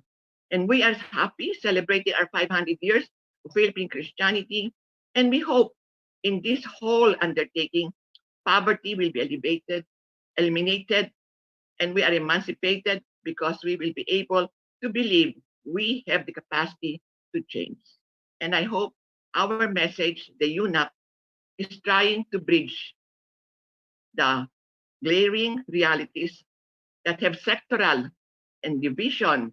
What we want is harmony, unity, and above all, a transforming society that can ensure that poverty and food insecurity shall be worked out in everybody's life.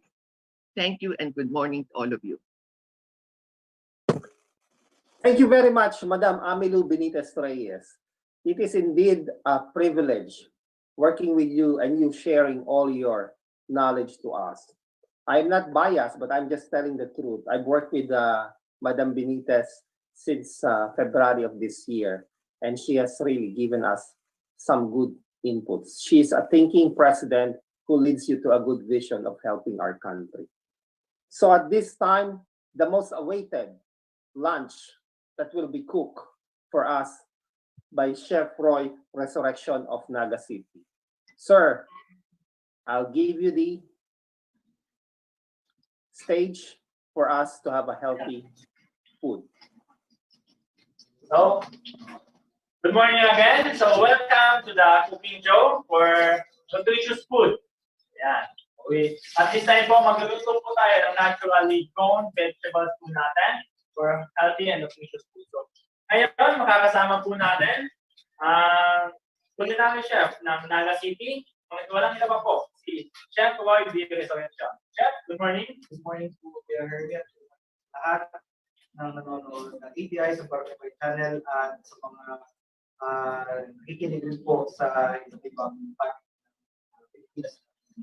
So ngayon po, ang gagawin po natin, dahil nauso po yung tawag na organic or slow food method, so ang gagawin po natin is kakaiba yung yung ating recipe na gagawin. Usually kasi pag sinabi nating talong, gulay, ihaw. So, ngayon gagawin natin medyo international. Tayo po ay nasa UN celebration for World Food Day ng United Nations. So, ang gagawin po natin yun is, ang version po natin, ng Pinoy version ng moussaka. Ano ba yung moussaka? Moussaka is actually a Greek dish na kung saan ang traditional na ginagamit nila is lamb.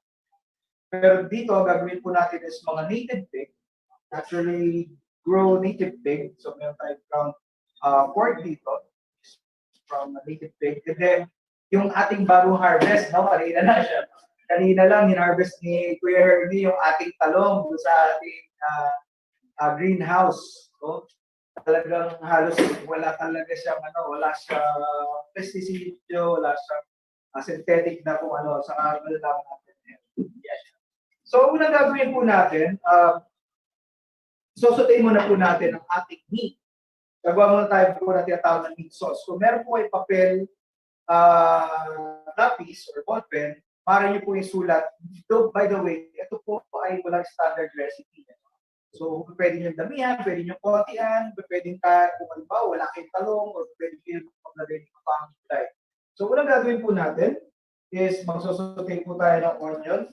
1 medium-sized onion. Okay.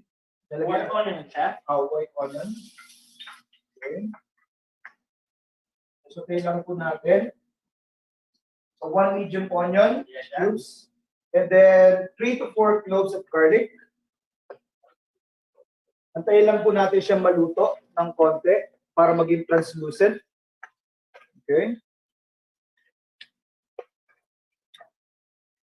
So Kuya Hermie, sabi kanina nakikinig ako doon sa discussion mo about sa mga organic, mga urban container gardening, usong-uso ngayon, di ba? Yes, chef.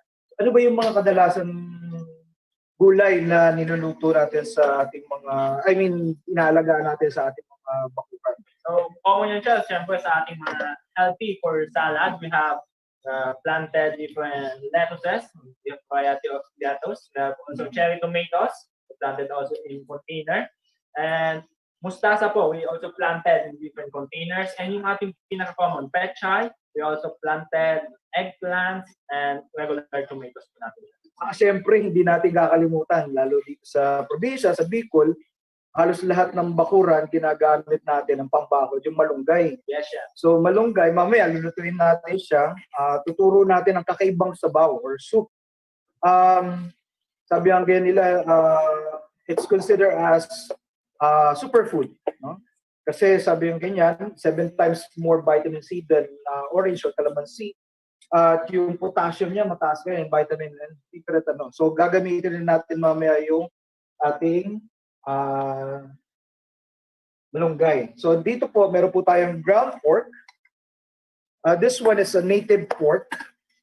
Meron rin po kasi kaming advocacy na dito sa Philippine Native Raisers Pig Association. So ang ina-introduce po natin yung mga probiotics na feeds. So, mas malalaman mo yung pork natin malasang-malasa. Ilipat lang mo natin ng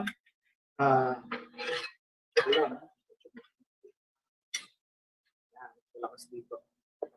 So, isosotay lang po natin ng konti hanggang sa para maging ano siya. Kumbaga sa Tagalog, sampot siya. Yes. Okay.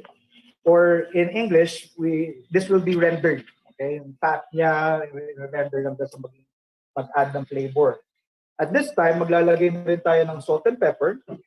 Okay. Purely natural tayo siya. Yes. Salt and pepper. Salt and pepper, walang additives, walang monosodium glutamate, wala siyang ano. So, salt, pepper.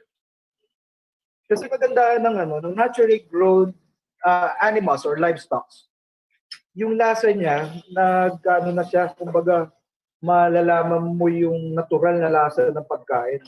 Kasi, sabi ang ganyan nila, based sa studies, kung anong kinakain ng animal, yun ang nagiging flavor niya. So, for example, kumakain siya ng pangit na pagkain, yun rin magiging no. So, habang ginagawa natin yan, magagawa naman po tayo ng ating tinatawag na roux. Ayan siya. A roux. It's a classic French cuisine or French technique. Gagawa tayo ng white sauce. White sauce or bechamel. Bechamel.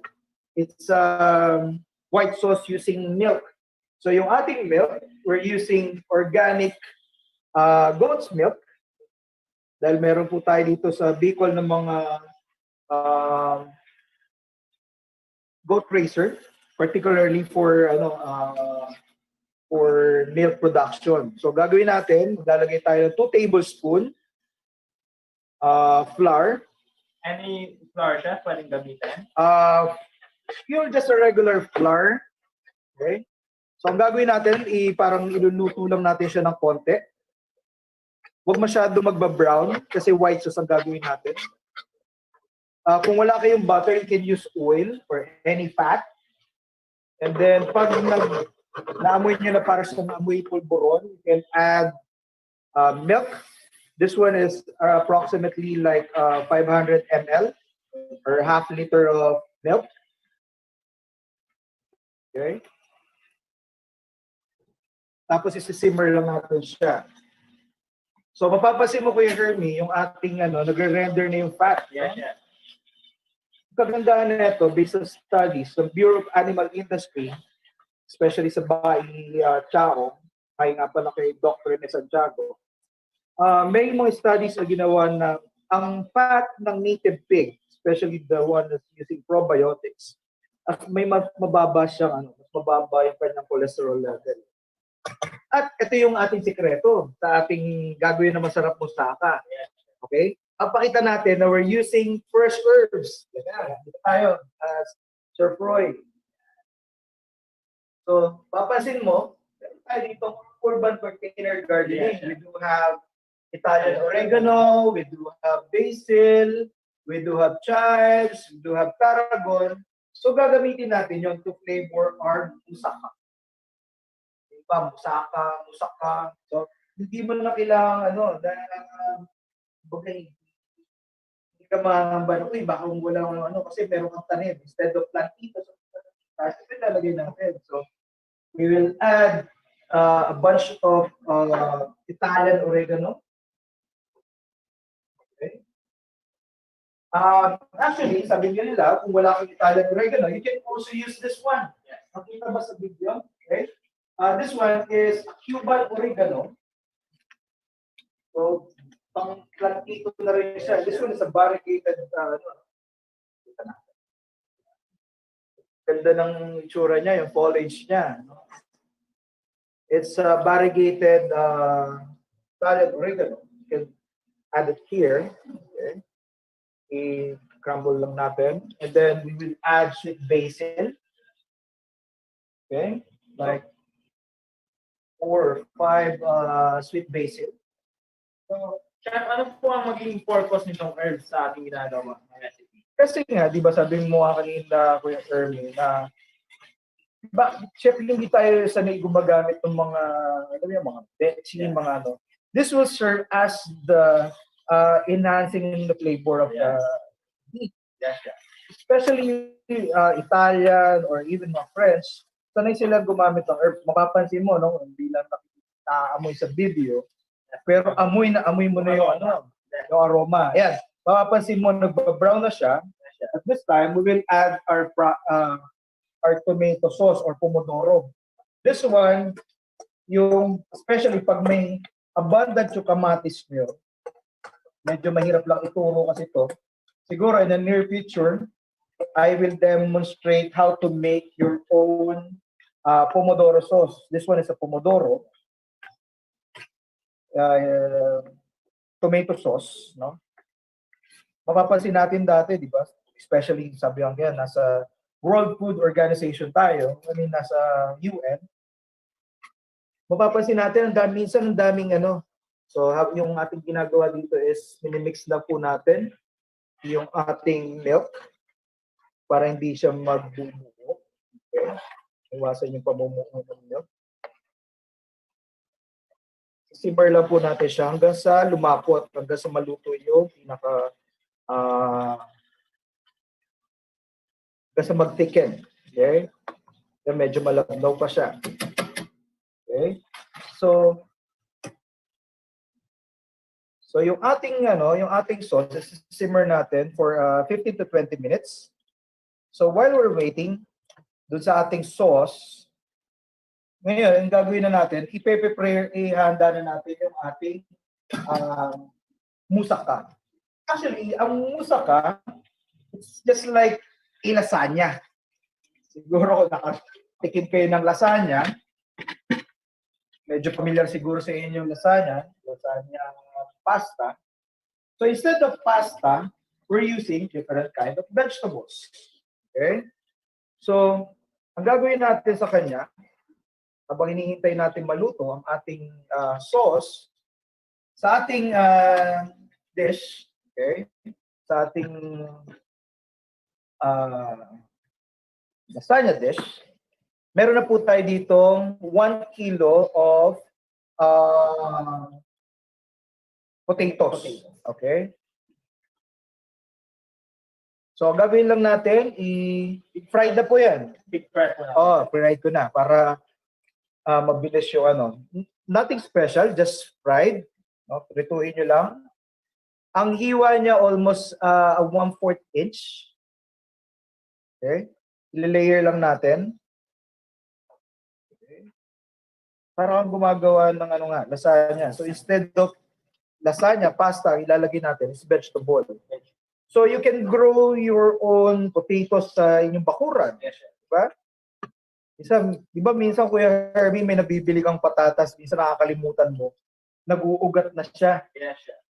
So yun, instead of itapon mo, pwede mo siyang pakinabangan. Okay? So after the potatoes, meron po tayo ditong fried eggplant. Naturally grown, no preservatives, no additives. Okay, no chemicals added. So pinirito po yan, no? Split into half and then prito lang. Okay? So gagawa ka lang talaga na parang lasagna. So habang ginaan natin yan, naka-preheat na yung ating oven for 200 degrees Celsius. Okay.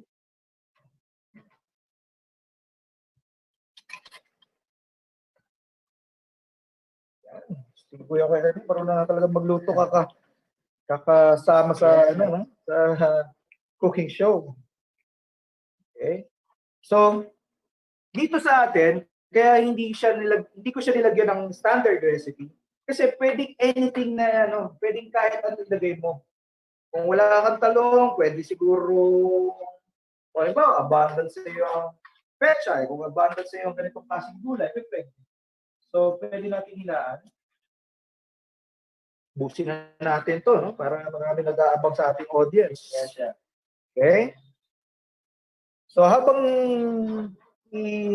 isinalin natin yan, lalagay po natin ang ating cut okra. Yes. Okra is really good for your digestion, especially yung enzyme niya, no? Mapapansin mo yung parang laway-laway niya. It helps yung mga probiotics sa iyong sa iyong tiyan. And especially kung nagda-diet or medyo gusto mo makaiwas sa tinatawag na colon cancer, you can have some diet with okra. Yan chef is naturally going here also Yes. in ATIB. So, shout out po natin yung sa HPCT coordinator po natin here in ATIB ko. Sir Eman, thank you so much sa inyong vegetables, donated vegetables, and sa nagplant po na yan,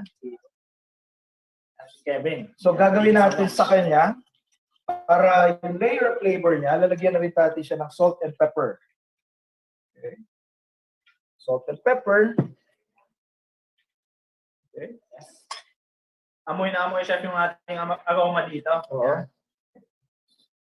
Yung iba kasi nagtatanong, Chef, bakit tuwing nagluluto ka walang recipe? This is just a basic principle. Sundan nyo lang yung recipe niya. Bahala na kayo kung anong gusto yung flavor. Kasi pag nilagay natin yung recipe, para natin kinukulong sa box yung paggagawa niyo. Kumbaga, kaya yung creativity niyo ibabaw. So, medyo, sabi ko parang bitin yung ating herbs, magdadagdag na naman tayo na ating Italian oregano do sa ating lasagna. Lasagna. Moussaka. Eggplant moussaka. Okay? So, ayan. Papansin mo dito natin yung ating video. Pero ito, pansinin mo, paano mo nalaman kung luto na ang isang tomato sauce? Okay? Sa culinary term, ang tawag namin dito is pinkase or pinkage. Konting trivia lang. Is para bakit kailangan lutuin yung tomato sauce? Ito yung nakaiwas para mapanis ang isang tomato sauce. Pag mapapansin mo, lumulutang na yung kulay orange na oil. Ayan. Yan yung tinatawag nating lycopene. Okay? Kaya mapapansin mo, karamihan ng Italian, walang sakit sa puso. Kasi everyday, is included in their diet, tomato. Yan yung lycopene niya. Magiging pinkage or pinkase. Sabihin, luto na yung sauce. Luto na yung niya. So, tignan natin. So, gagawin natin sa kanya. Okay. Carefully. Ilalagay natin yung ating sauce sa ibabaw. By the way, kung meron mga audience na or gusto nyo subukan na tinatawag na vegan or vegetarian, you can eliminate or you can remove the pork and you can use alternative meat. Like for example, you can have an organic soy. Okay? So mapapansin mo dito na natin. Chef, yung ating okra, hindi na siya pig. Hindi na. Kasi 15 to 20 minutes to sa 15 to 20 minutes to sa tinatawag nating oven. Okay? So next natin, the next step is ilalagay natin yung ating bechamel. Okay? The bechamel, yung ating white sauce. Papasarap si Kuya Herb. Okay.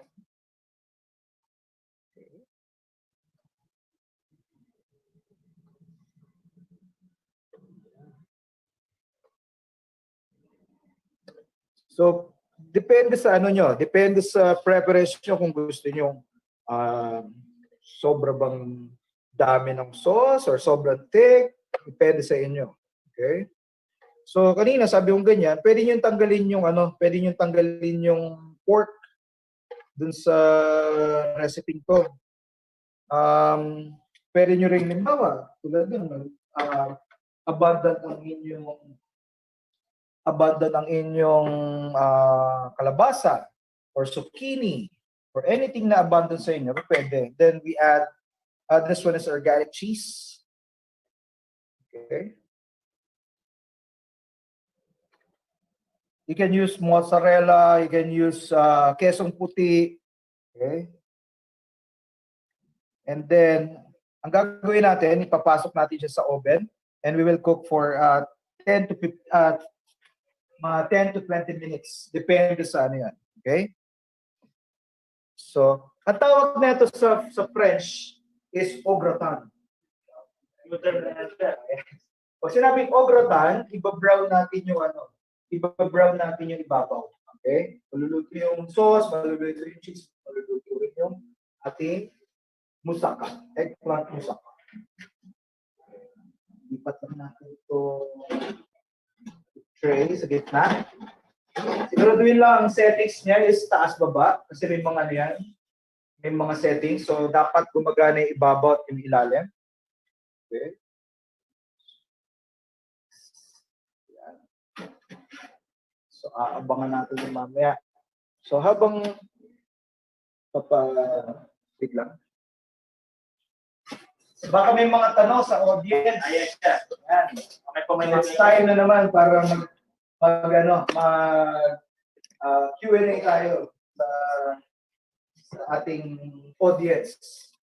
So yung nasa Zoom po natin, you can put the message sa ating chat box po. So yung naka-enter po sa Zoom application po natin, nandiyan po si Dr. Mona, Pambilyo, and other guests. So you can chat in some questions, clarifications. Okay. Papabugasan pa po natin.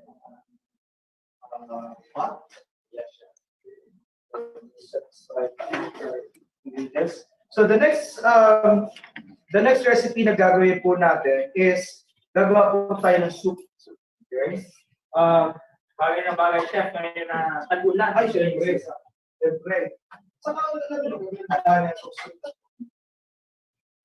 Especially sa mga LGUs natin, sa mga DepEd, sa teachers natin. You can use the soup as a supplementary nutrient sa mga bata natin. Alam niyo ba na sobrang daming nababansot na bata ngayon sa Pilipinas dahil nga kulang sila sa nutrition, nutrition. At nakakalungkot isipin na may mga time na abundant na kalabasa. Minsan nakikita mo sa news na pinamimigay na lang yung kalabasa, tinatapon na lang, or tinadump na lang sa dump site. Dahil wala nga silang pakinabang. Ang kagandahan nun, if the government or the farmers will know how to process their vegetables, it will eliminate two problems. One is food security, diba? Ibig sabihin yung malnutrition, and then income for the farmers. So ang importante lang, this one of my advocacy is to help the farmer how to produce their own food, how to process or how to preserve food. So ang gagawin po natin is, actually this recipe was featured in Food Magazine nung ako estudyante pa lang. Actually, the original recipe nito ay roasted kamote and kalabasa soup. Kakaiba, no? Parang nakaalala natin ng kalabasa, fish, ano. So, ang gagawin po natin, habang inintay po natin yung ating pan, we do have, pwede ko kayong sulat yung ating ingredients. So, we do have 1 thumb size, ibig sabihin, sinlaki ng hinlalaki na garlic, ginger or luya. Okay. 1 thumb size of ginger. 1 medium size white onion. You can also use red onion. And then 3 to 4 cloves of garlic. Ganun pa rin, saute lang natin. Pero pagandaan nito sa ating gagawin soup, we will add another superfoods na kadalasan makikita lang natin sa ating mga pakuran. Okay? So, ang gagawin po natin, magsasaute po tayo. Sasaute natin. We'll add oil. This one is coconut oil, organic coconut oil. Kasi kusa-kusa sa Quezon, sa amin, sa province namin, sa Laguna, sa aking mother. We can use coconut oil kasi it's good for the heart. Ang kagandahan pa rin, no, kalabasa, ano naman natin, di ba, sa mga mata, o pag sumulubid ng mata mo, kumain ka ng kalabasa, okay? Any vegetables na matataas ang mga kulay, like orange, yellow, purple, ito yung matataas ang starch niya. So, ang una natin gagawin is, sasaute natin yung ating garlic. Then, onion. Lagi kong pinapahuli ang garlic. Sorry, ang nuna is ginger. And then, huli-huli is garlic. Okay. Kailangan lang maging medyo translucent. Okay. Natin.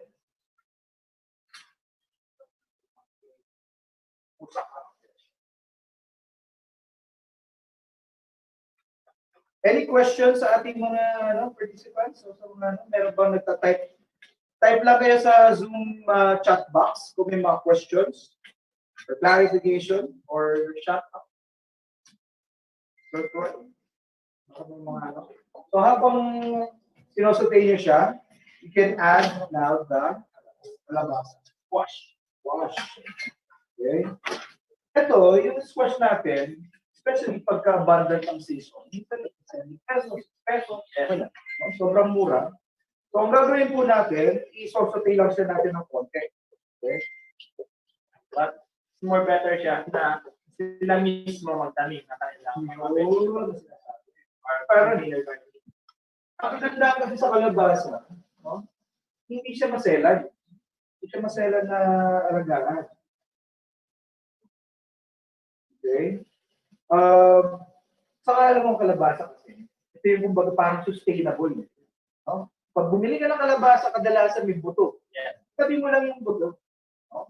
Open pollinated. Yun. Kaya tawag na OPV or Open Pollinated Variety.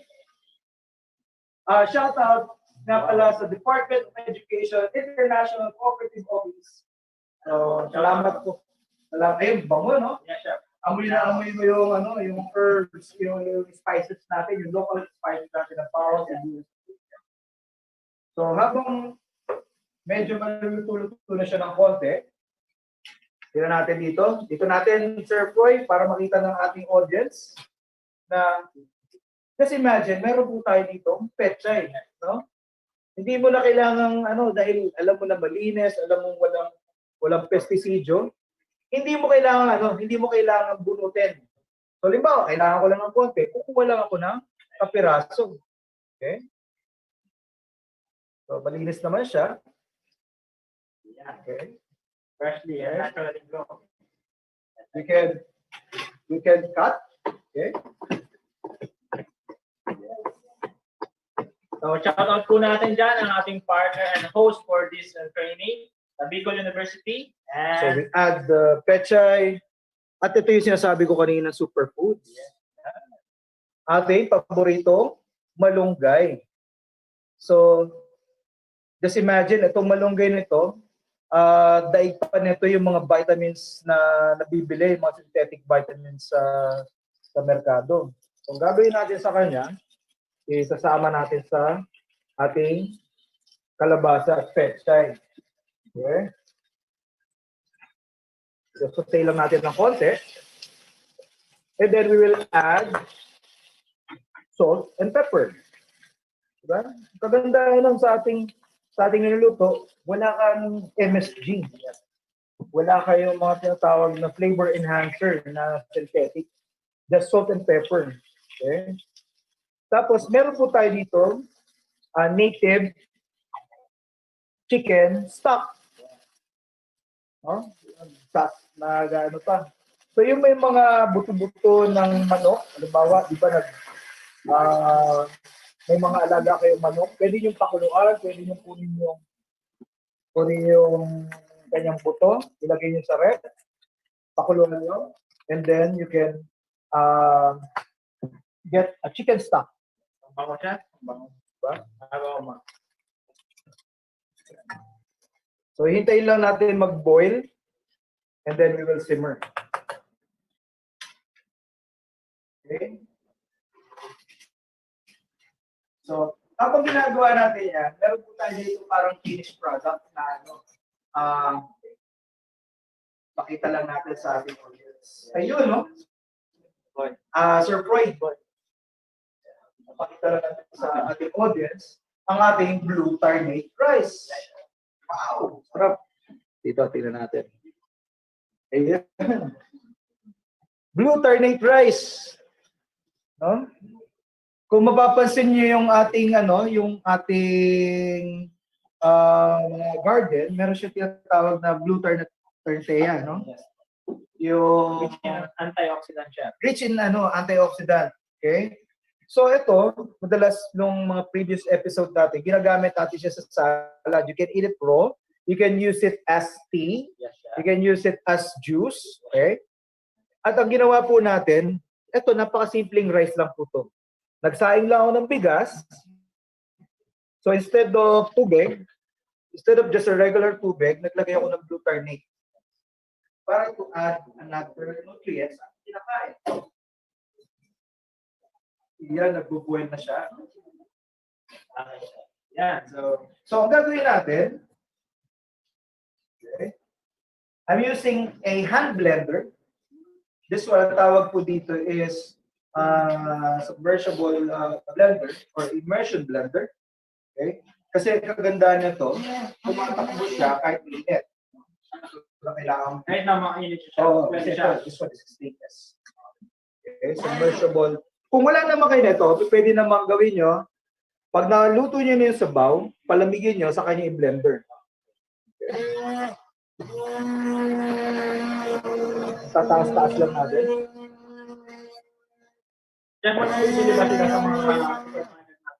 Yes, meron ito sa mga department store. Very usable to. No? Especially yung mga bata, halimbawa, ayaw na ng gulay. Pagka ginawa mo ito, halos hindi nila malalaman kung ano yung lagyan ng gulay sa kanila.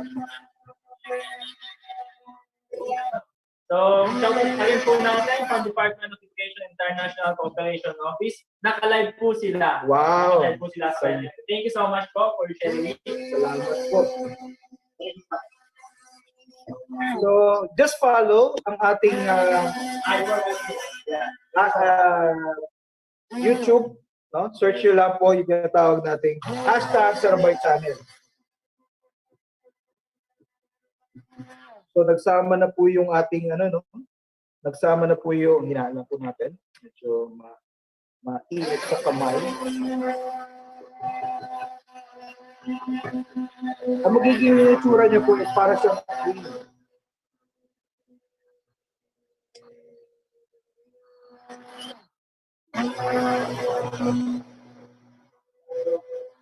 Ating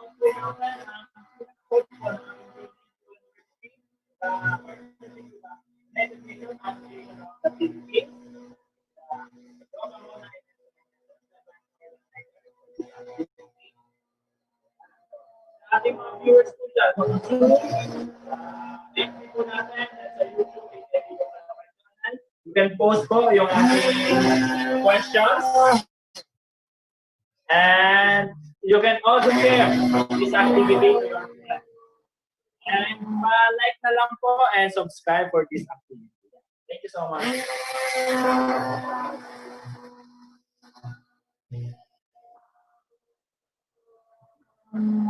Pwedeng gusto nyo chunky, pwedeng gusto nyo super puree. Depende sa inyo po o kung ano yung gusto nyo preferences. So, gagawin ko natin sa kanya, medyo chunky.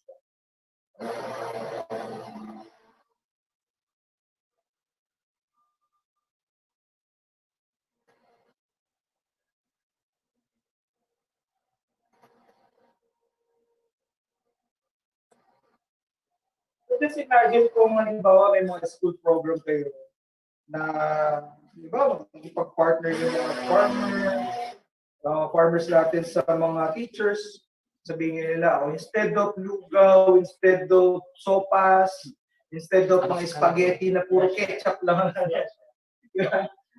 Instead of yun ang mga sinaserve natin sa canteen, how about we need to coordinate, we need to communicate with them.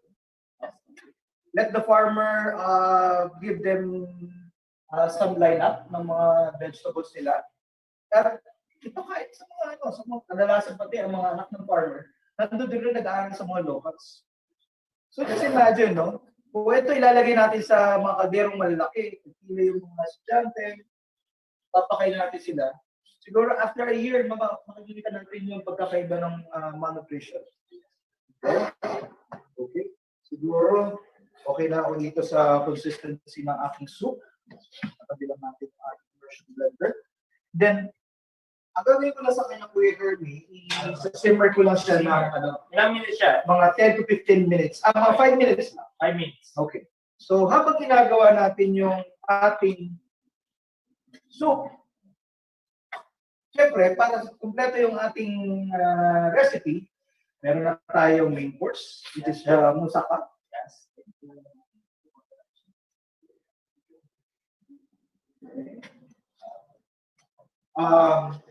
Nagsisimmer yung ating soup. Ang gagawin na po natin ngayon is another superfood. Pag siguro pagkatapos namin na ito, no, medyo fit na tayo. No? Magkakaroon na tayo ng yung pangarap kong abs. Saktong-sakto sa ating event na World Food Day. World Food Day. Objectives po nila. Yes. Ang kagandahan po nito, ang ating next, it's another superfood na medyo underrated. Hindi masyadong pinapansin.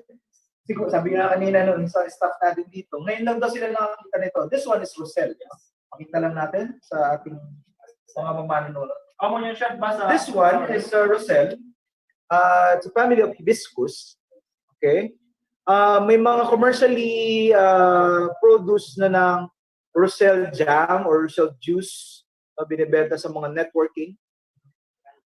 So, makikita nyo doon sa kanila, ang daming mga benefits. Vitamin C, vitamin complex, D, A, sobrang dami. At yung kaninang ni-research ko, habang binabasa ko yung nakakatulong siya pagbababa ng LDL, yung bad cholesterol. Pag kinain natin or pag nag-regular take tayo dito ng at least 3 cups per day, bababa yung ating bad cholesterol, papasilita siya ng good cholesterol. So, maiiwasan yung tinatawag na pagbaba ng puso. Okay? Sa mga matatanda dyan or mga senior, you can have this as your regular tea. Yes. Instead of the regular coffee. So, gagawin natin sa kanya, this one is being washed. Kukuha lang tayo siguro mga 8 to 10 pieces. Gagawin natin sa kanya, i-blender natin sa kanya siya. Medyo fresh pa po ito. Lahat yung kasama siya? Opo. Though pag ano na siya, yung pag matured na, this one, right? Pag matured na po siya, ang buto niya nagiging dark na para siyang buto ng okra. But this one still young. So gagawin ko sa kanya, full ko siyang i-blender. Okay? Isasama ko siya lahat. Ang dami ko nakita nito, they use it as jam, they use it as tea, they use it as juice. Okay? Yung iba ginagawa rin siyang soup. May isa ako nakita ang estudyante, ginawa siyang pang-asid sa sinigang. I do have here 1 liter of water. Pamunta na siya dyan. Sawing lang po siya. Sawing. Oo. For now, gagawa tayo ng healthy nutrition. Damihan na natin. Yes, yes. So, sponsor po ito na Organic Agriculture Development Program ng CBCUA. Kay Doc Lawen, thank you so much po for the wasel and for our passion. Thank you so much. Saksak lang po natin yung ating blender. Kung papasin nyo, ganda ng kulay niya.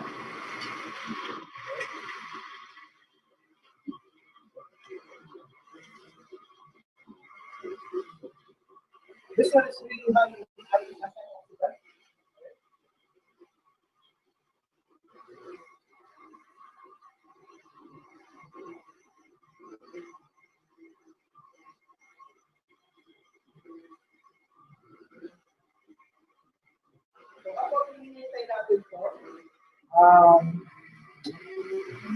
I-preparing natin siya.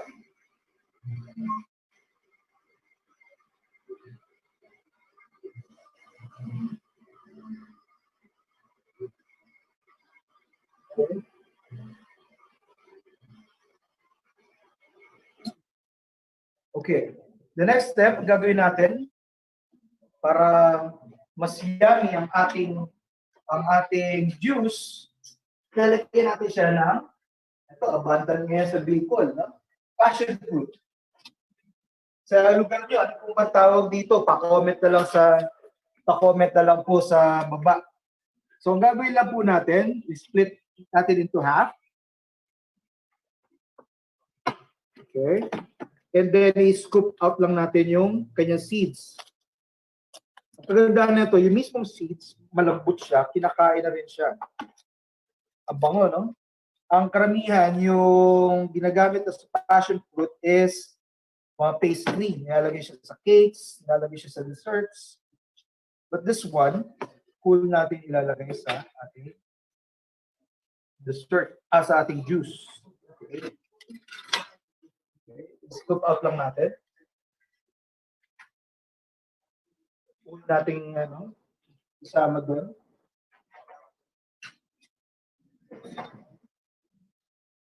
So, alam niyo ba na sabi yung ganyan, sa pag-aaral ng, especially tulad ngayon, may pandemya ho tayo ng COVID, magtataka kayo, bakit dito sa Pilipinas, ang baba ng rate ng death natin is because, yun nga, ang pinaka talaga sa COVID is immune system. Last night, nanonood ako ng balita, 92 years old, nag-survive sa COVID. Just imagine, 92 years old. So hindi porket senior ka na, hindi porket immunocompromised ka na, ayoko maka-quote. Baka sabihin ganyan, hindi ka naman expert, hindi ka naman medical expert. But as you can see, ang Diyos natin, ginawa yung mga pagkain natin as the medicine. Niniwala ako doon. So, ang dapat lang natin gawin is kailangan mapataas natin ang ating immune system. When doing that, we will add this one. It is organic coconut sweetener.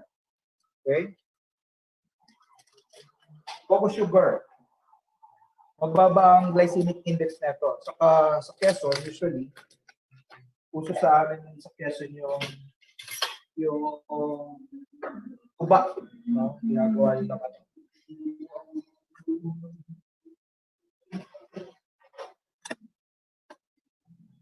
Depende sa inyo kung ayaw nyo masyado matamis or gusto nyo asin, depende sa panlasa. So, gagawin ko lang sa kanya, i-blitz ko lang siya para hindi lang masyado madurog yung Maduro yung passion fruit.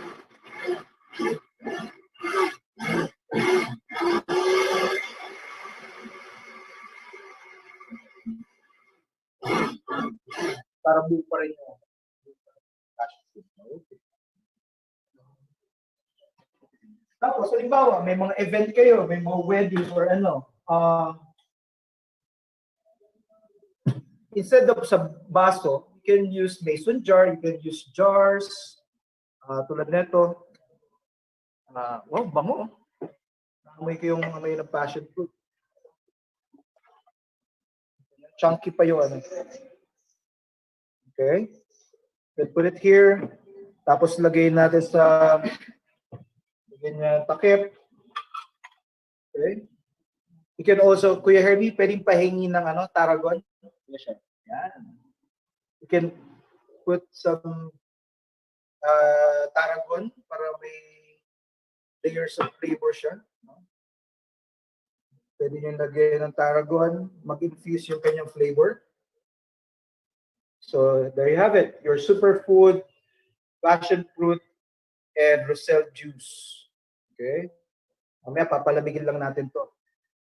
So, yan, sakto. Sakto-sakto ang ating gawa. Lilinisin ko lang yung ating station. No? So, okay. Lilinisin lang po natin. So, meron na po tayo ditong soup. Ayan, kita nyo, napaka-creamy. Okay. Ganda ng kulay niya. Okay. Naghalo na yung kalabasa sa kayo ano. Okay.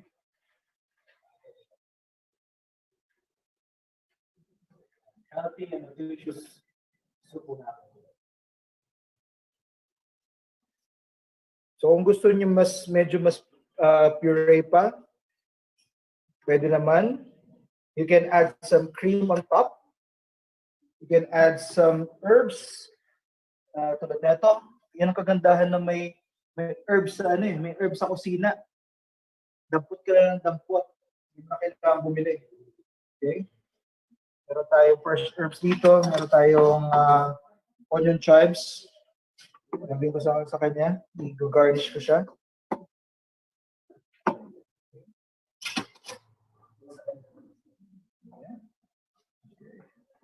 There you have it. So meron na kayong kalabasa and malunggay soup. Cream of kalabasa and malunggay soup. Siguro lalagay natin mamaya doon sa ating ano. Okay, dito natin. So meron rin ako ditong tea press. No? You can add your roselle. Okay, you can, for example, dry out na siya, marami ng harvest. You can dry it out, put hot water, then i-steep nyo siya, then sa kanya press. Nagkakaroon ng kulay reddish yung ano yung tinyo. Okay? You can add some lemon, or you can add some... At ito na, ang ating pinakahihintay. Ang ating musaka.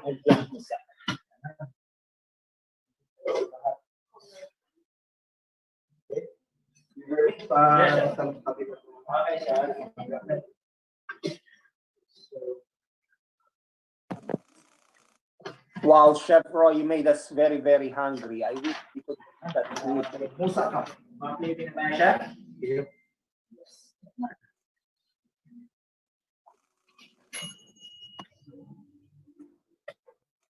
Ay, wow.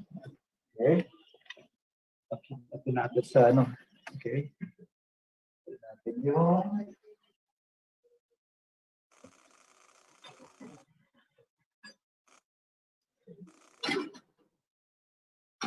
Okay.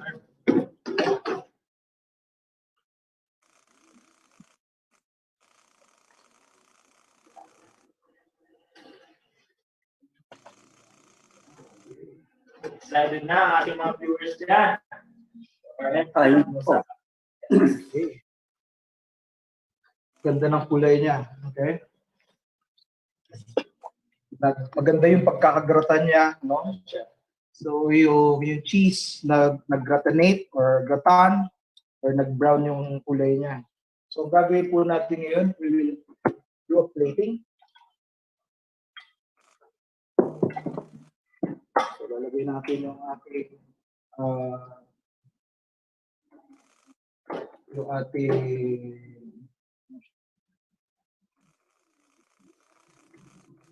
musaka here.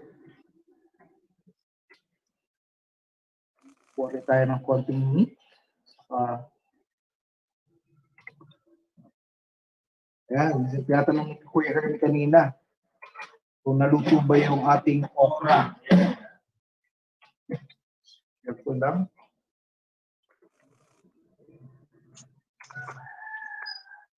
And then we have our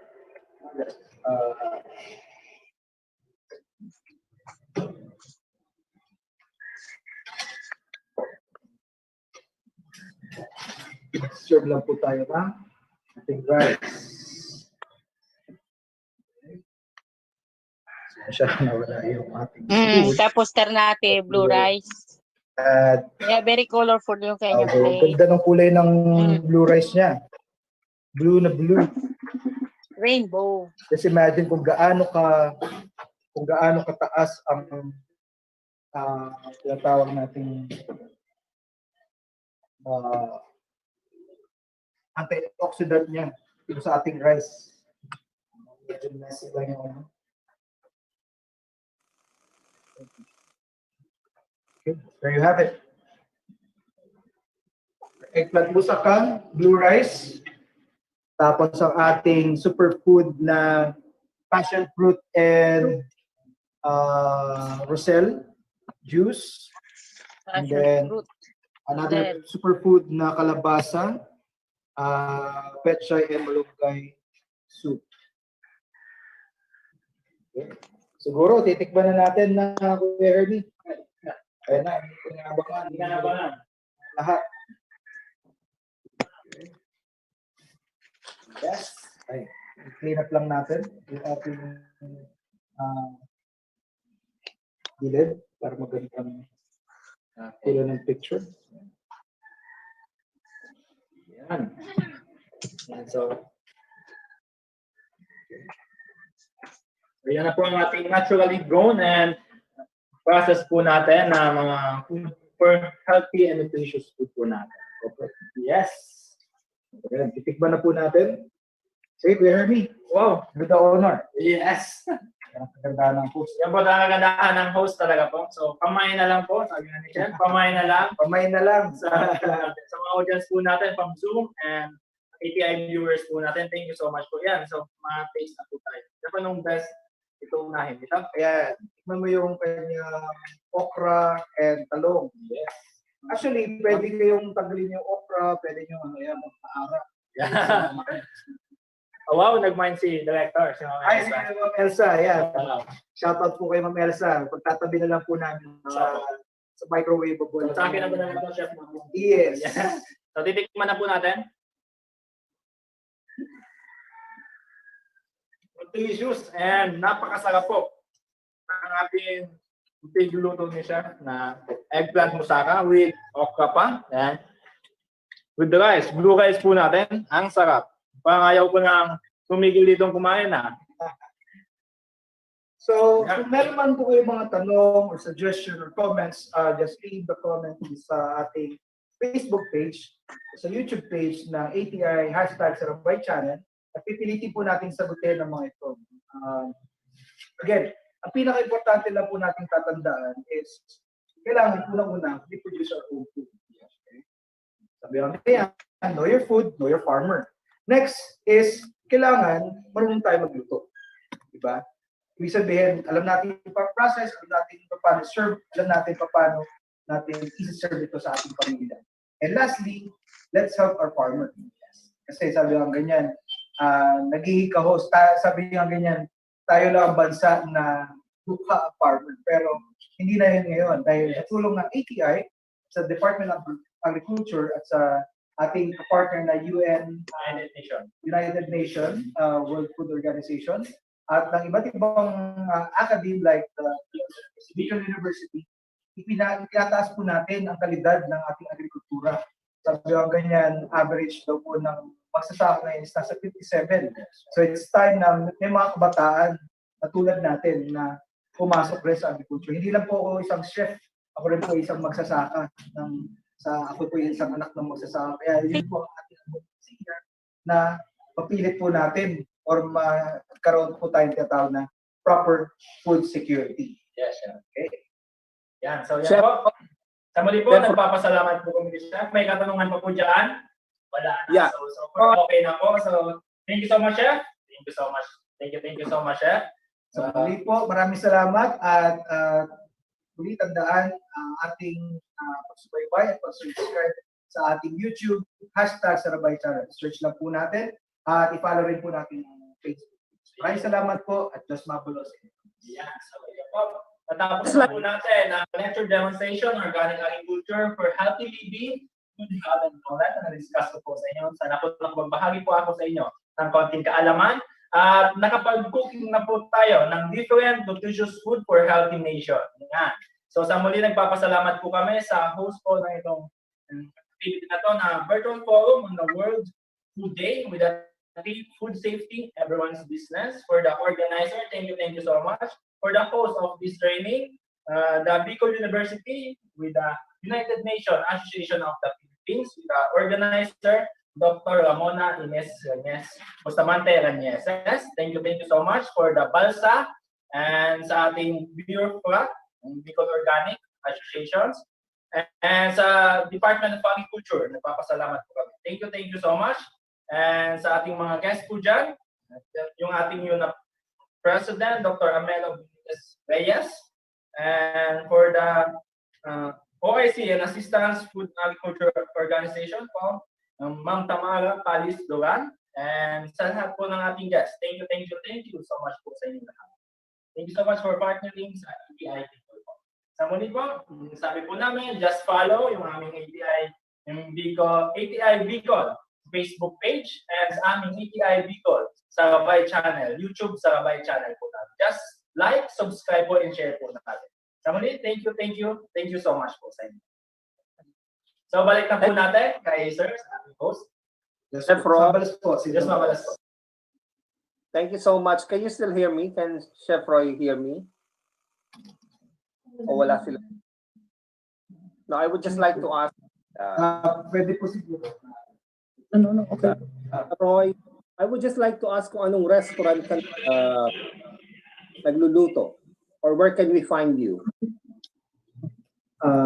Hindi po masyado. Hindi ba marinig? We will follow the link. We would like to thank that very nutritious food that Chef Roy Resurrection did for us.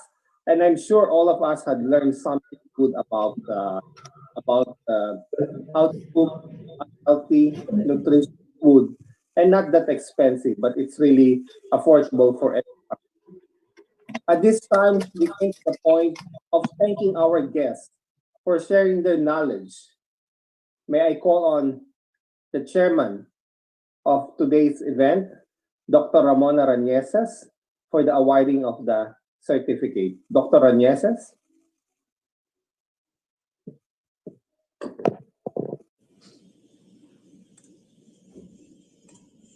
Yes, it's time to say thank you very much and give our token of appreciation to our guests, to everyone else who participated, the resource persons.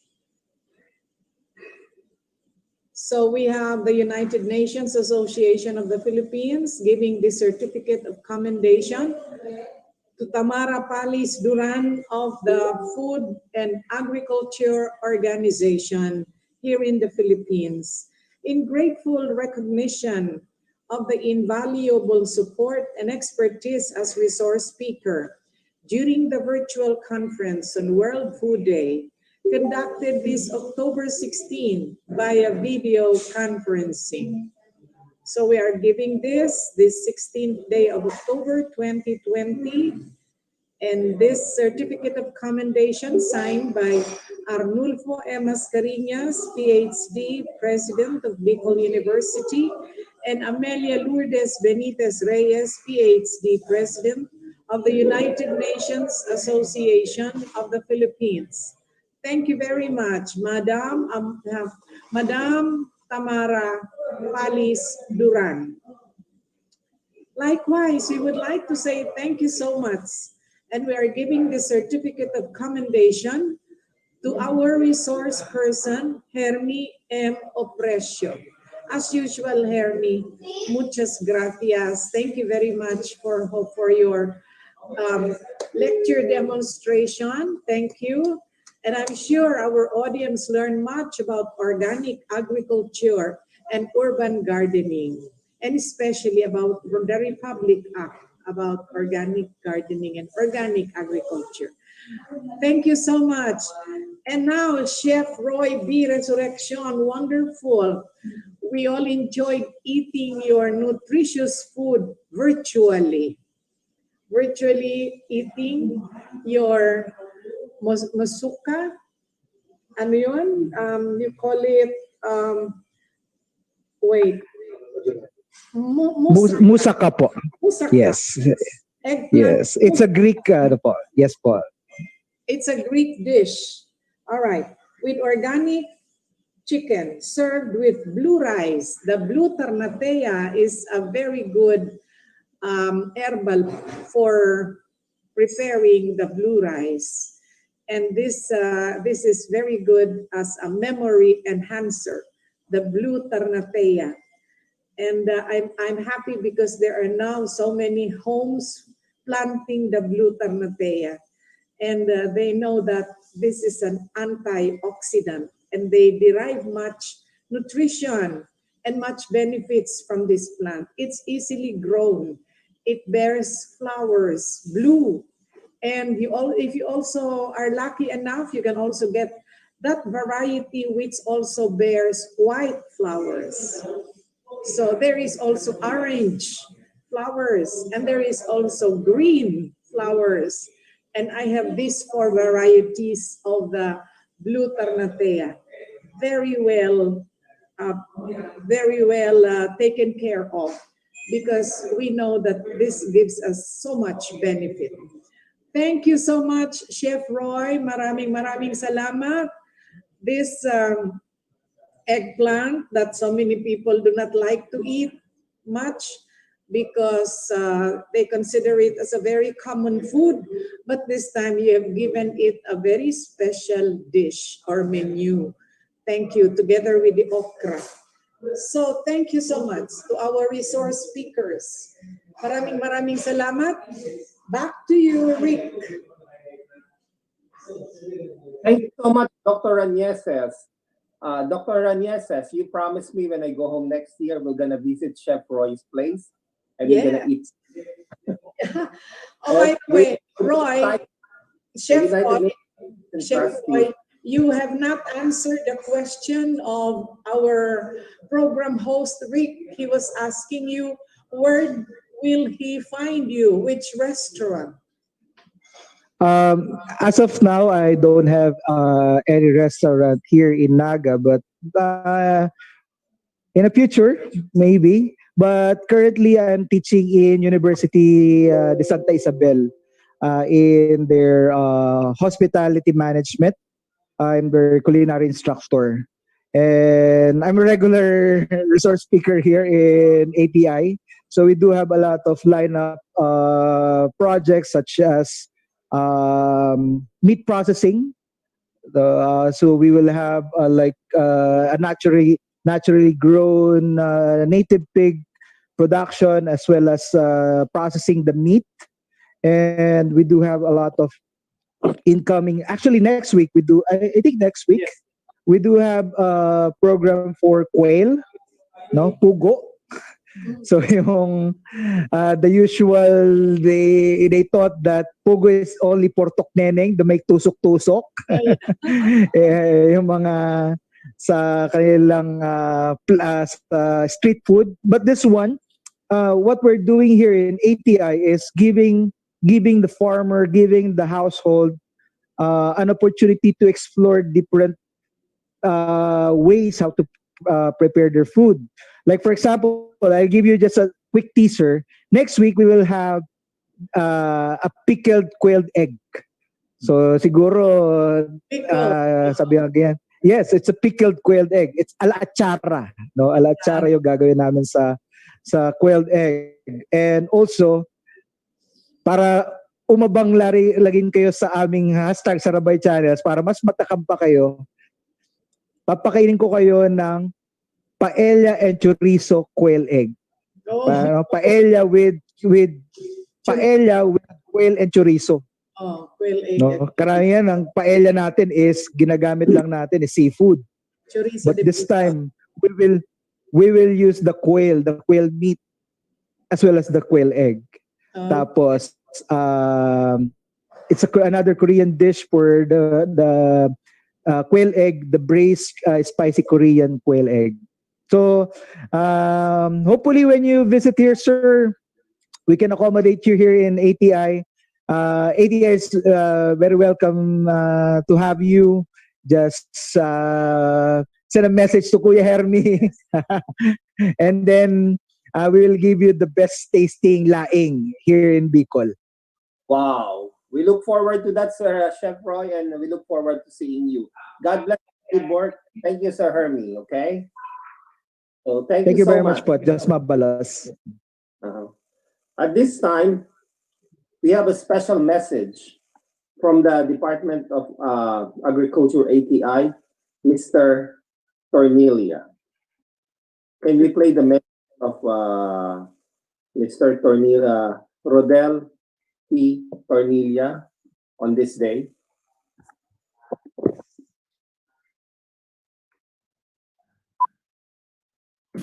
To United Nations Association of the Philippines President, Dr. Amilu Benitez Reyes, OIC and Assistant Food and Agriculture Organization Program Representative, Tamara Palis Duran, Agricultural Training Institute RTC 5 Center Director, Elsa Ani Parot, Dr. Ramona Ines Rañeses, our event chair and organizer, distinguished guests, ladies and gentlemen, a pleasant Friday to all of you.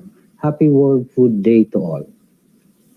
Celebrating this special day amid the COVID-19 pandemic makes it more meaningful, isn't it?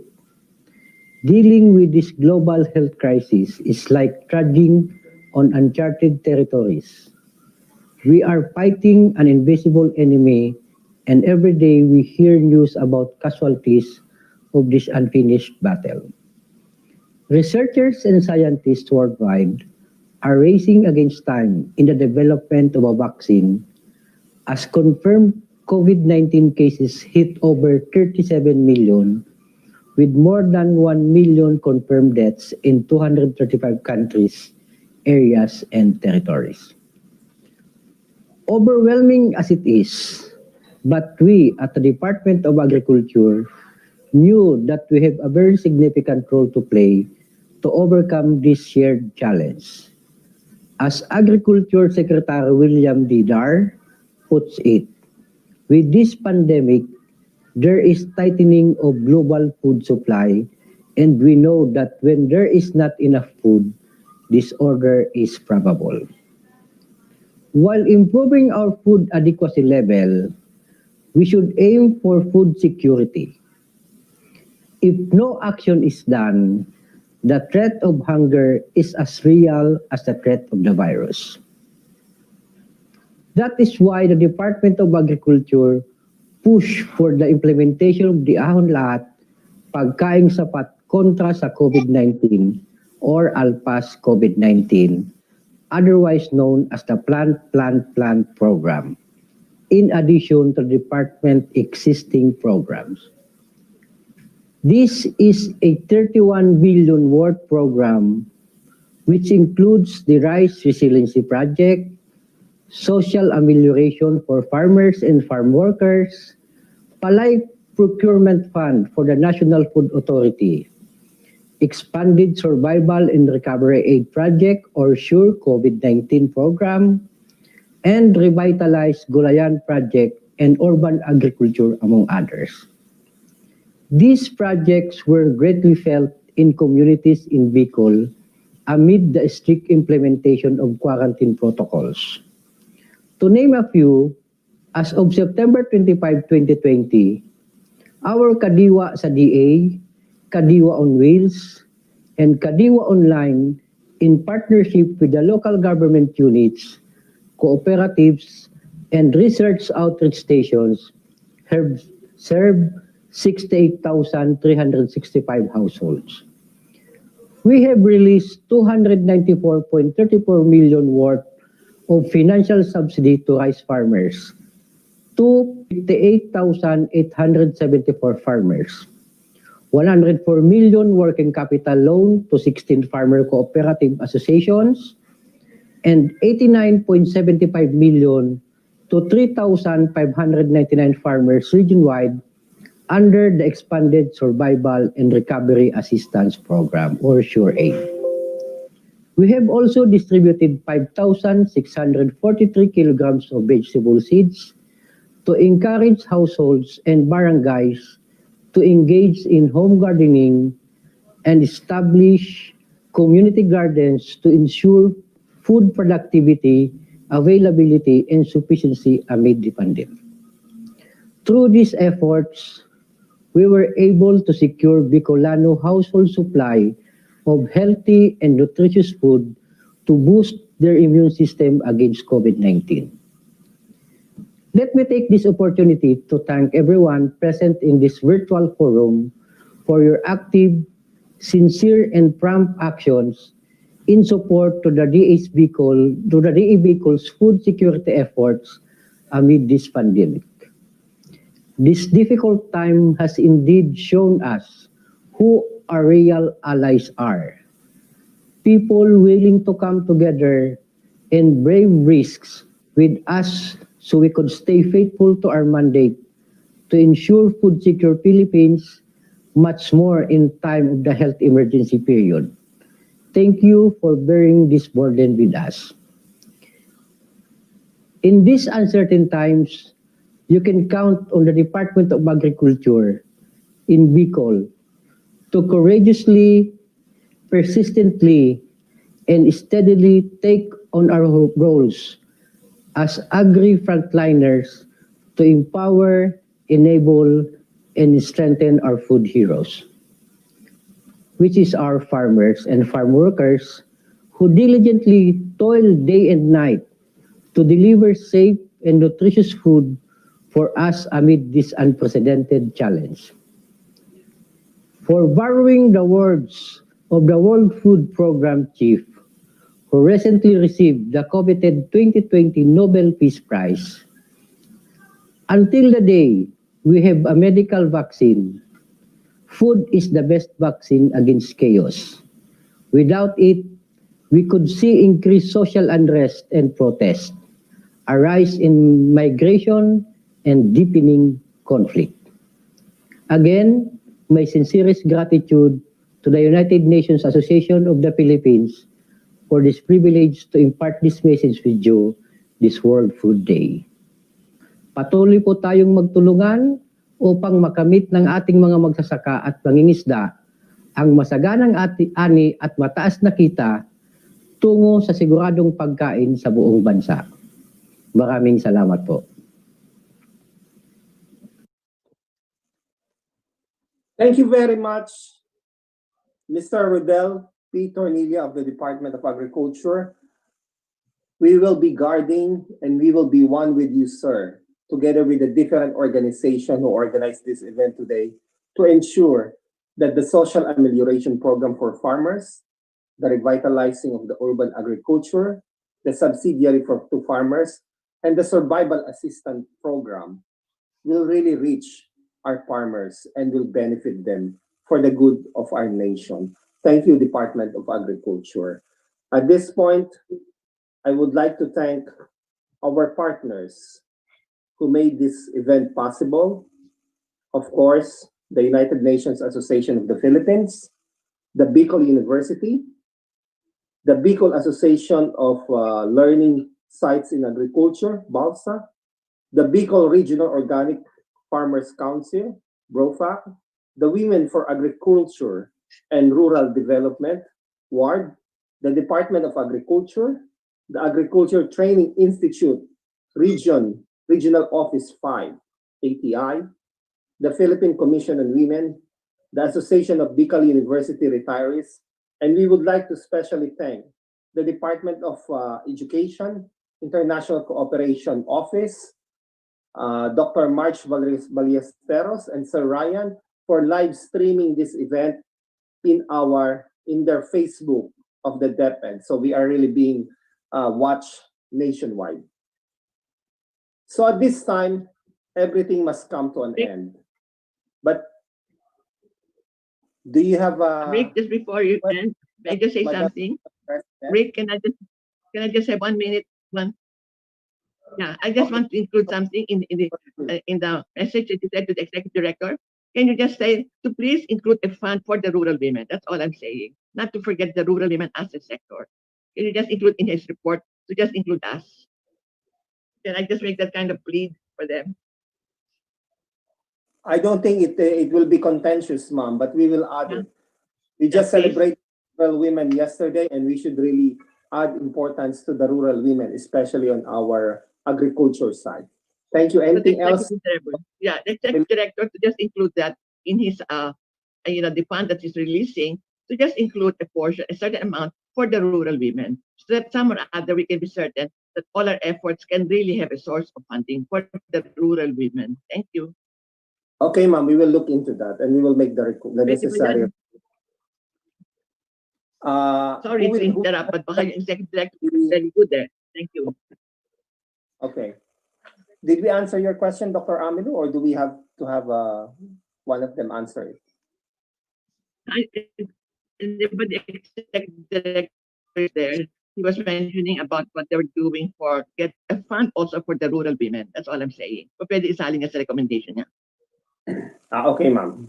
We will make. Executive director, nandiyan ka pa? Yeah. Are you still there, executive director? Thank you for your comments and reactions. Are you still there? Are you talking about Mr. Tornelia? Yes. The last one? Yeah. You message of him, but maybe as an organization, we can write them a letter to ensure that the rural women are funded in this very kind of activity, ma'am. That's all. That's right. Thank you. At least alam niya ang awareness natin. But at least at the very end, he knows that we are asking him to include in his kind of undertaking the rural women, the fund for the rural women. That's all I'm saying. Mr. Secretary, Executive Director, are you still there? Director, are you still there? Thank you. Ma'am, wala siya. Video message. Okay. Salamat. Sorry. Ensuring that the women's are always heard and always have a budget. And I will second to that, ma'am, that the rural women should really have a good budget on agriculture. Okay. At this time, thank you, Dr. Amilu Benitez Reyes, for that very good suggestion that we have left out. And we will include it in our, what we call this, presentation or summary of this Zoom meeting. Once we do the 2-page or 3-page event summary with Dr. Ranieses. So at this time, we have the Center Director of the ATI RTC5 to give us remarks. One of the dynamic government workers that we have, Madam Elsa A. Tara. For the closing remarks, please. Mute. Oh, sorry. Okay. So thank you very much for that very uplifting introduction. We are at ATI because we are just driven by the passion of our partners. So we have to be like Sarabay with our partners. Before I say my closing message, Ma'am Amilu, if you're still there, I will personally discuss your concern with Red Tornilla. We are very close partners. We are an attached agency of the Department of Agriculture in Region 5. And for also for your information, ATI has been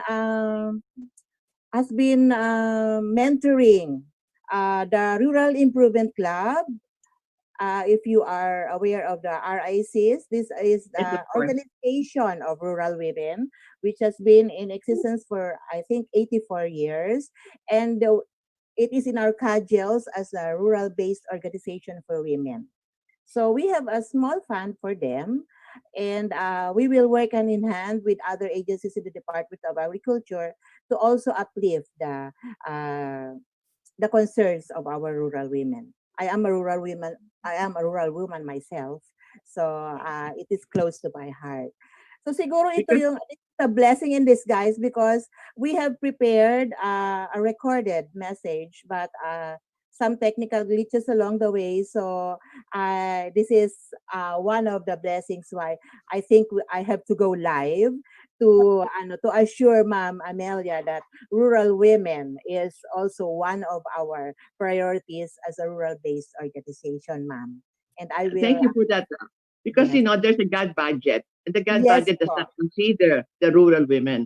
So kung Ah, masali nyo lang yan, in a sense, mhm. one of the areas that we can, be able to touch, the local government, and rural women, all of them have a 5% God budget. Kung Yes po. mapasok lang tayo doon, hindi lang God and gender development, pero rural women. Access Yes. to credit, technology, to Mhm. market, etc. Some or other, all the rural women organization that you have now will have access, direct access to that fund. That's all I'm saying. Nakakalimutan palagi. Okay po, okay po. That's well taken, ma'am, and thank you very much. I'm meeting virtually, meeting you in person. So with that, in behalf of the ATI Bicol Regional Training Center 5, we really thank very much the organizers. I have personally messaged our Balsa President, Ma'am Ines, earlier of this very remarkable and commendable activity. And more so, we are very thankful for being part of this momentous activity. It's just really a great honor and pride for ATI Bicol. And thank you for the resource persons, Hermie and Chef Roy. You always made us proud at ATI. Talagang mga uragon kamo. And for all these efforts, thank you very much, UN Association. I was really, I'm a bit disheartened because we prepared a closing message with a backdrop of our Ating Uma, our urban agriculture project at ATI, but some technical glitches along the way. And my staff right now in Bicol is panicking because I am in Laguna right now. So they are really in panic.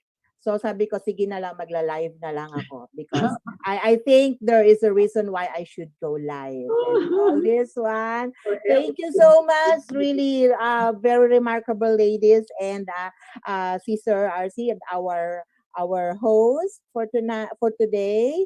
Thank you for this opportunity and God bless everyone. We have to stay safe and we hope that this is only the beginning of a beautiful partnership between among organizations. And Ma'am Ines, you make us proud. Thank you very much for this. I know the Balsa family and your organic family in Bicol, and we ourselves are very proud of this endeavor.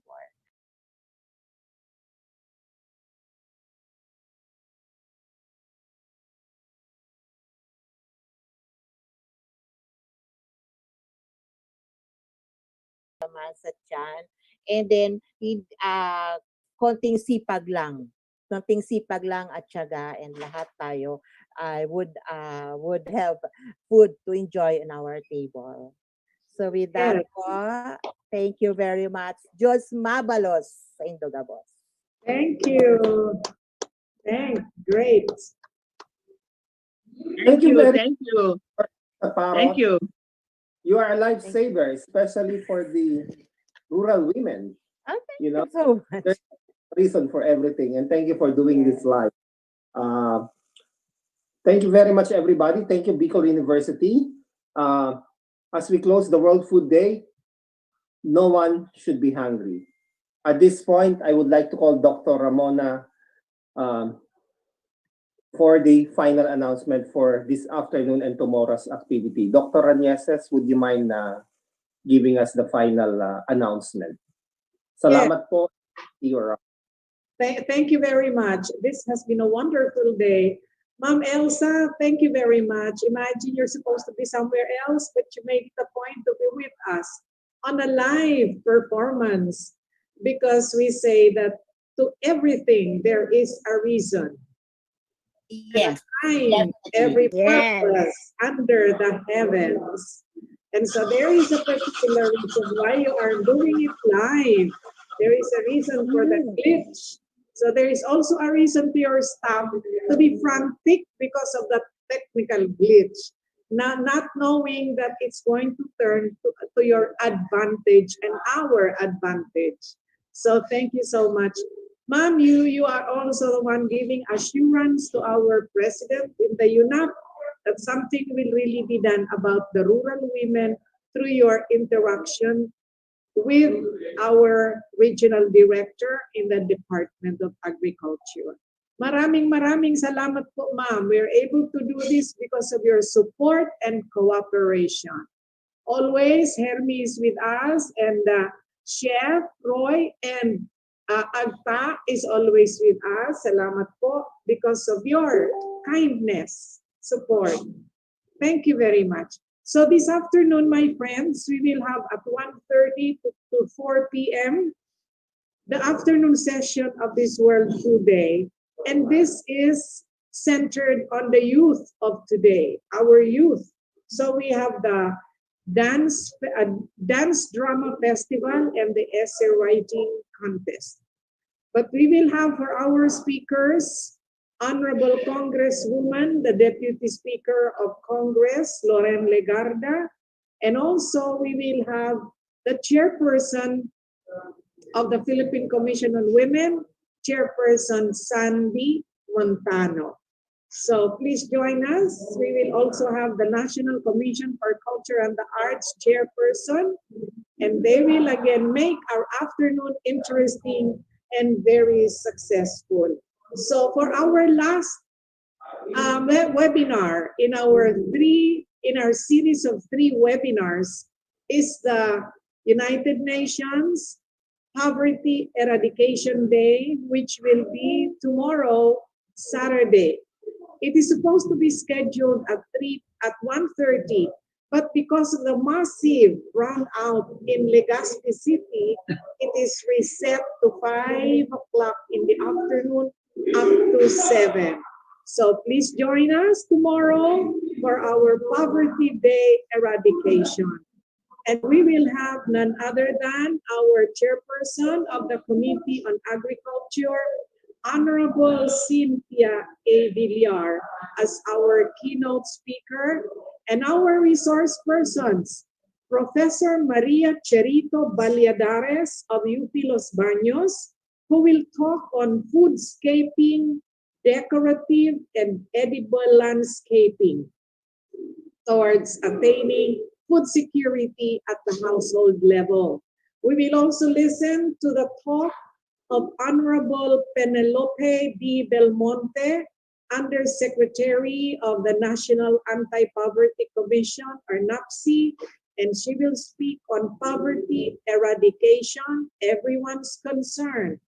And the third speaker is Ms. Estrella Penunia, the Secretary General of the Asian Farmers Association for Sustainable Rural Development, and her topic is United Nations Decade of Family Planning to Eradicate Poverty. So friends, we welcome you once again to our afternoon and our last day in the series of webinars. Thank you so much for all your participation, your support and cooperation. We could not have done this without you giving us a hand. Ma'am Elsa, maraming salamat. Back to you, Rick. Thank you very much. Happy World Food Day. And let us all be safe and make nobody hungry. God bless, and we'll see you in this afternoon. Thank you. We will have the closing song now. Okay.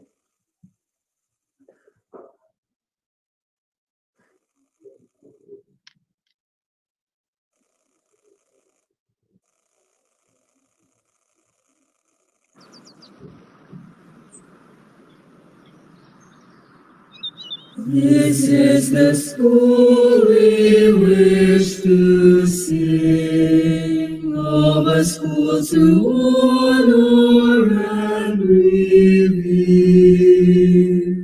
a temple built by men of firmness, a mold for you to walk with pride.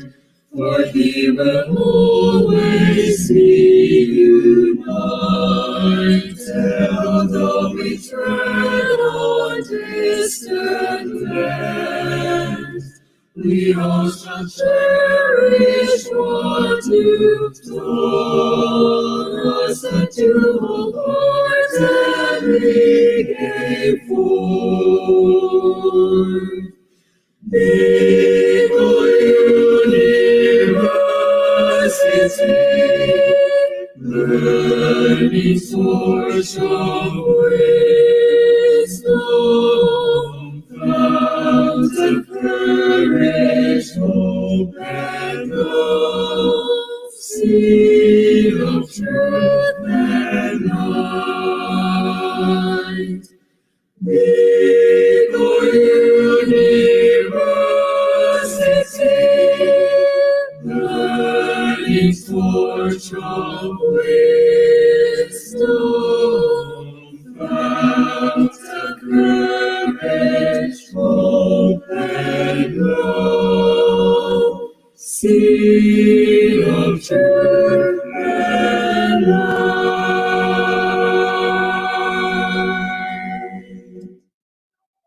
Thank you very much, Bicol University. Thank you very much, United Nations Association of the Philippines. Happy World Food Day. God bless everyone. Thank you very much, Rick. That was wonderful. Congratulations for hosting this program. Thank you, Ma'am. We'll see you later, okay? Yeah. I will leave the Zoom now, Ma'am. Bye. All right. I'll see you at 1:30 at 2 p.m. 1:30. Yes, ma'am. We will see you. All right. God bless. Thank you very much. Take your rest now. Thanks. Thank you, Agta. Thank you. Thank you, technical staff. Salamat. Mel, Ayan, Cha, Hermie. Thank you. Thank you, ma'am. Miss Mabalos, lunch na kayo. See you at 1:30. Bye. Happy lunch. Bye.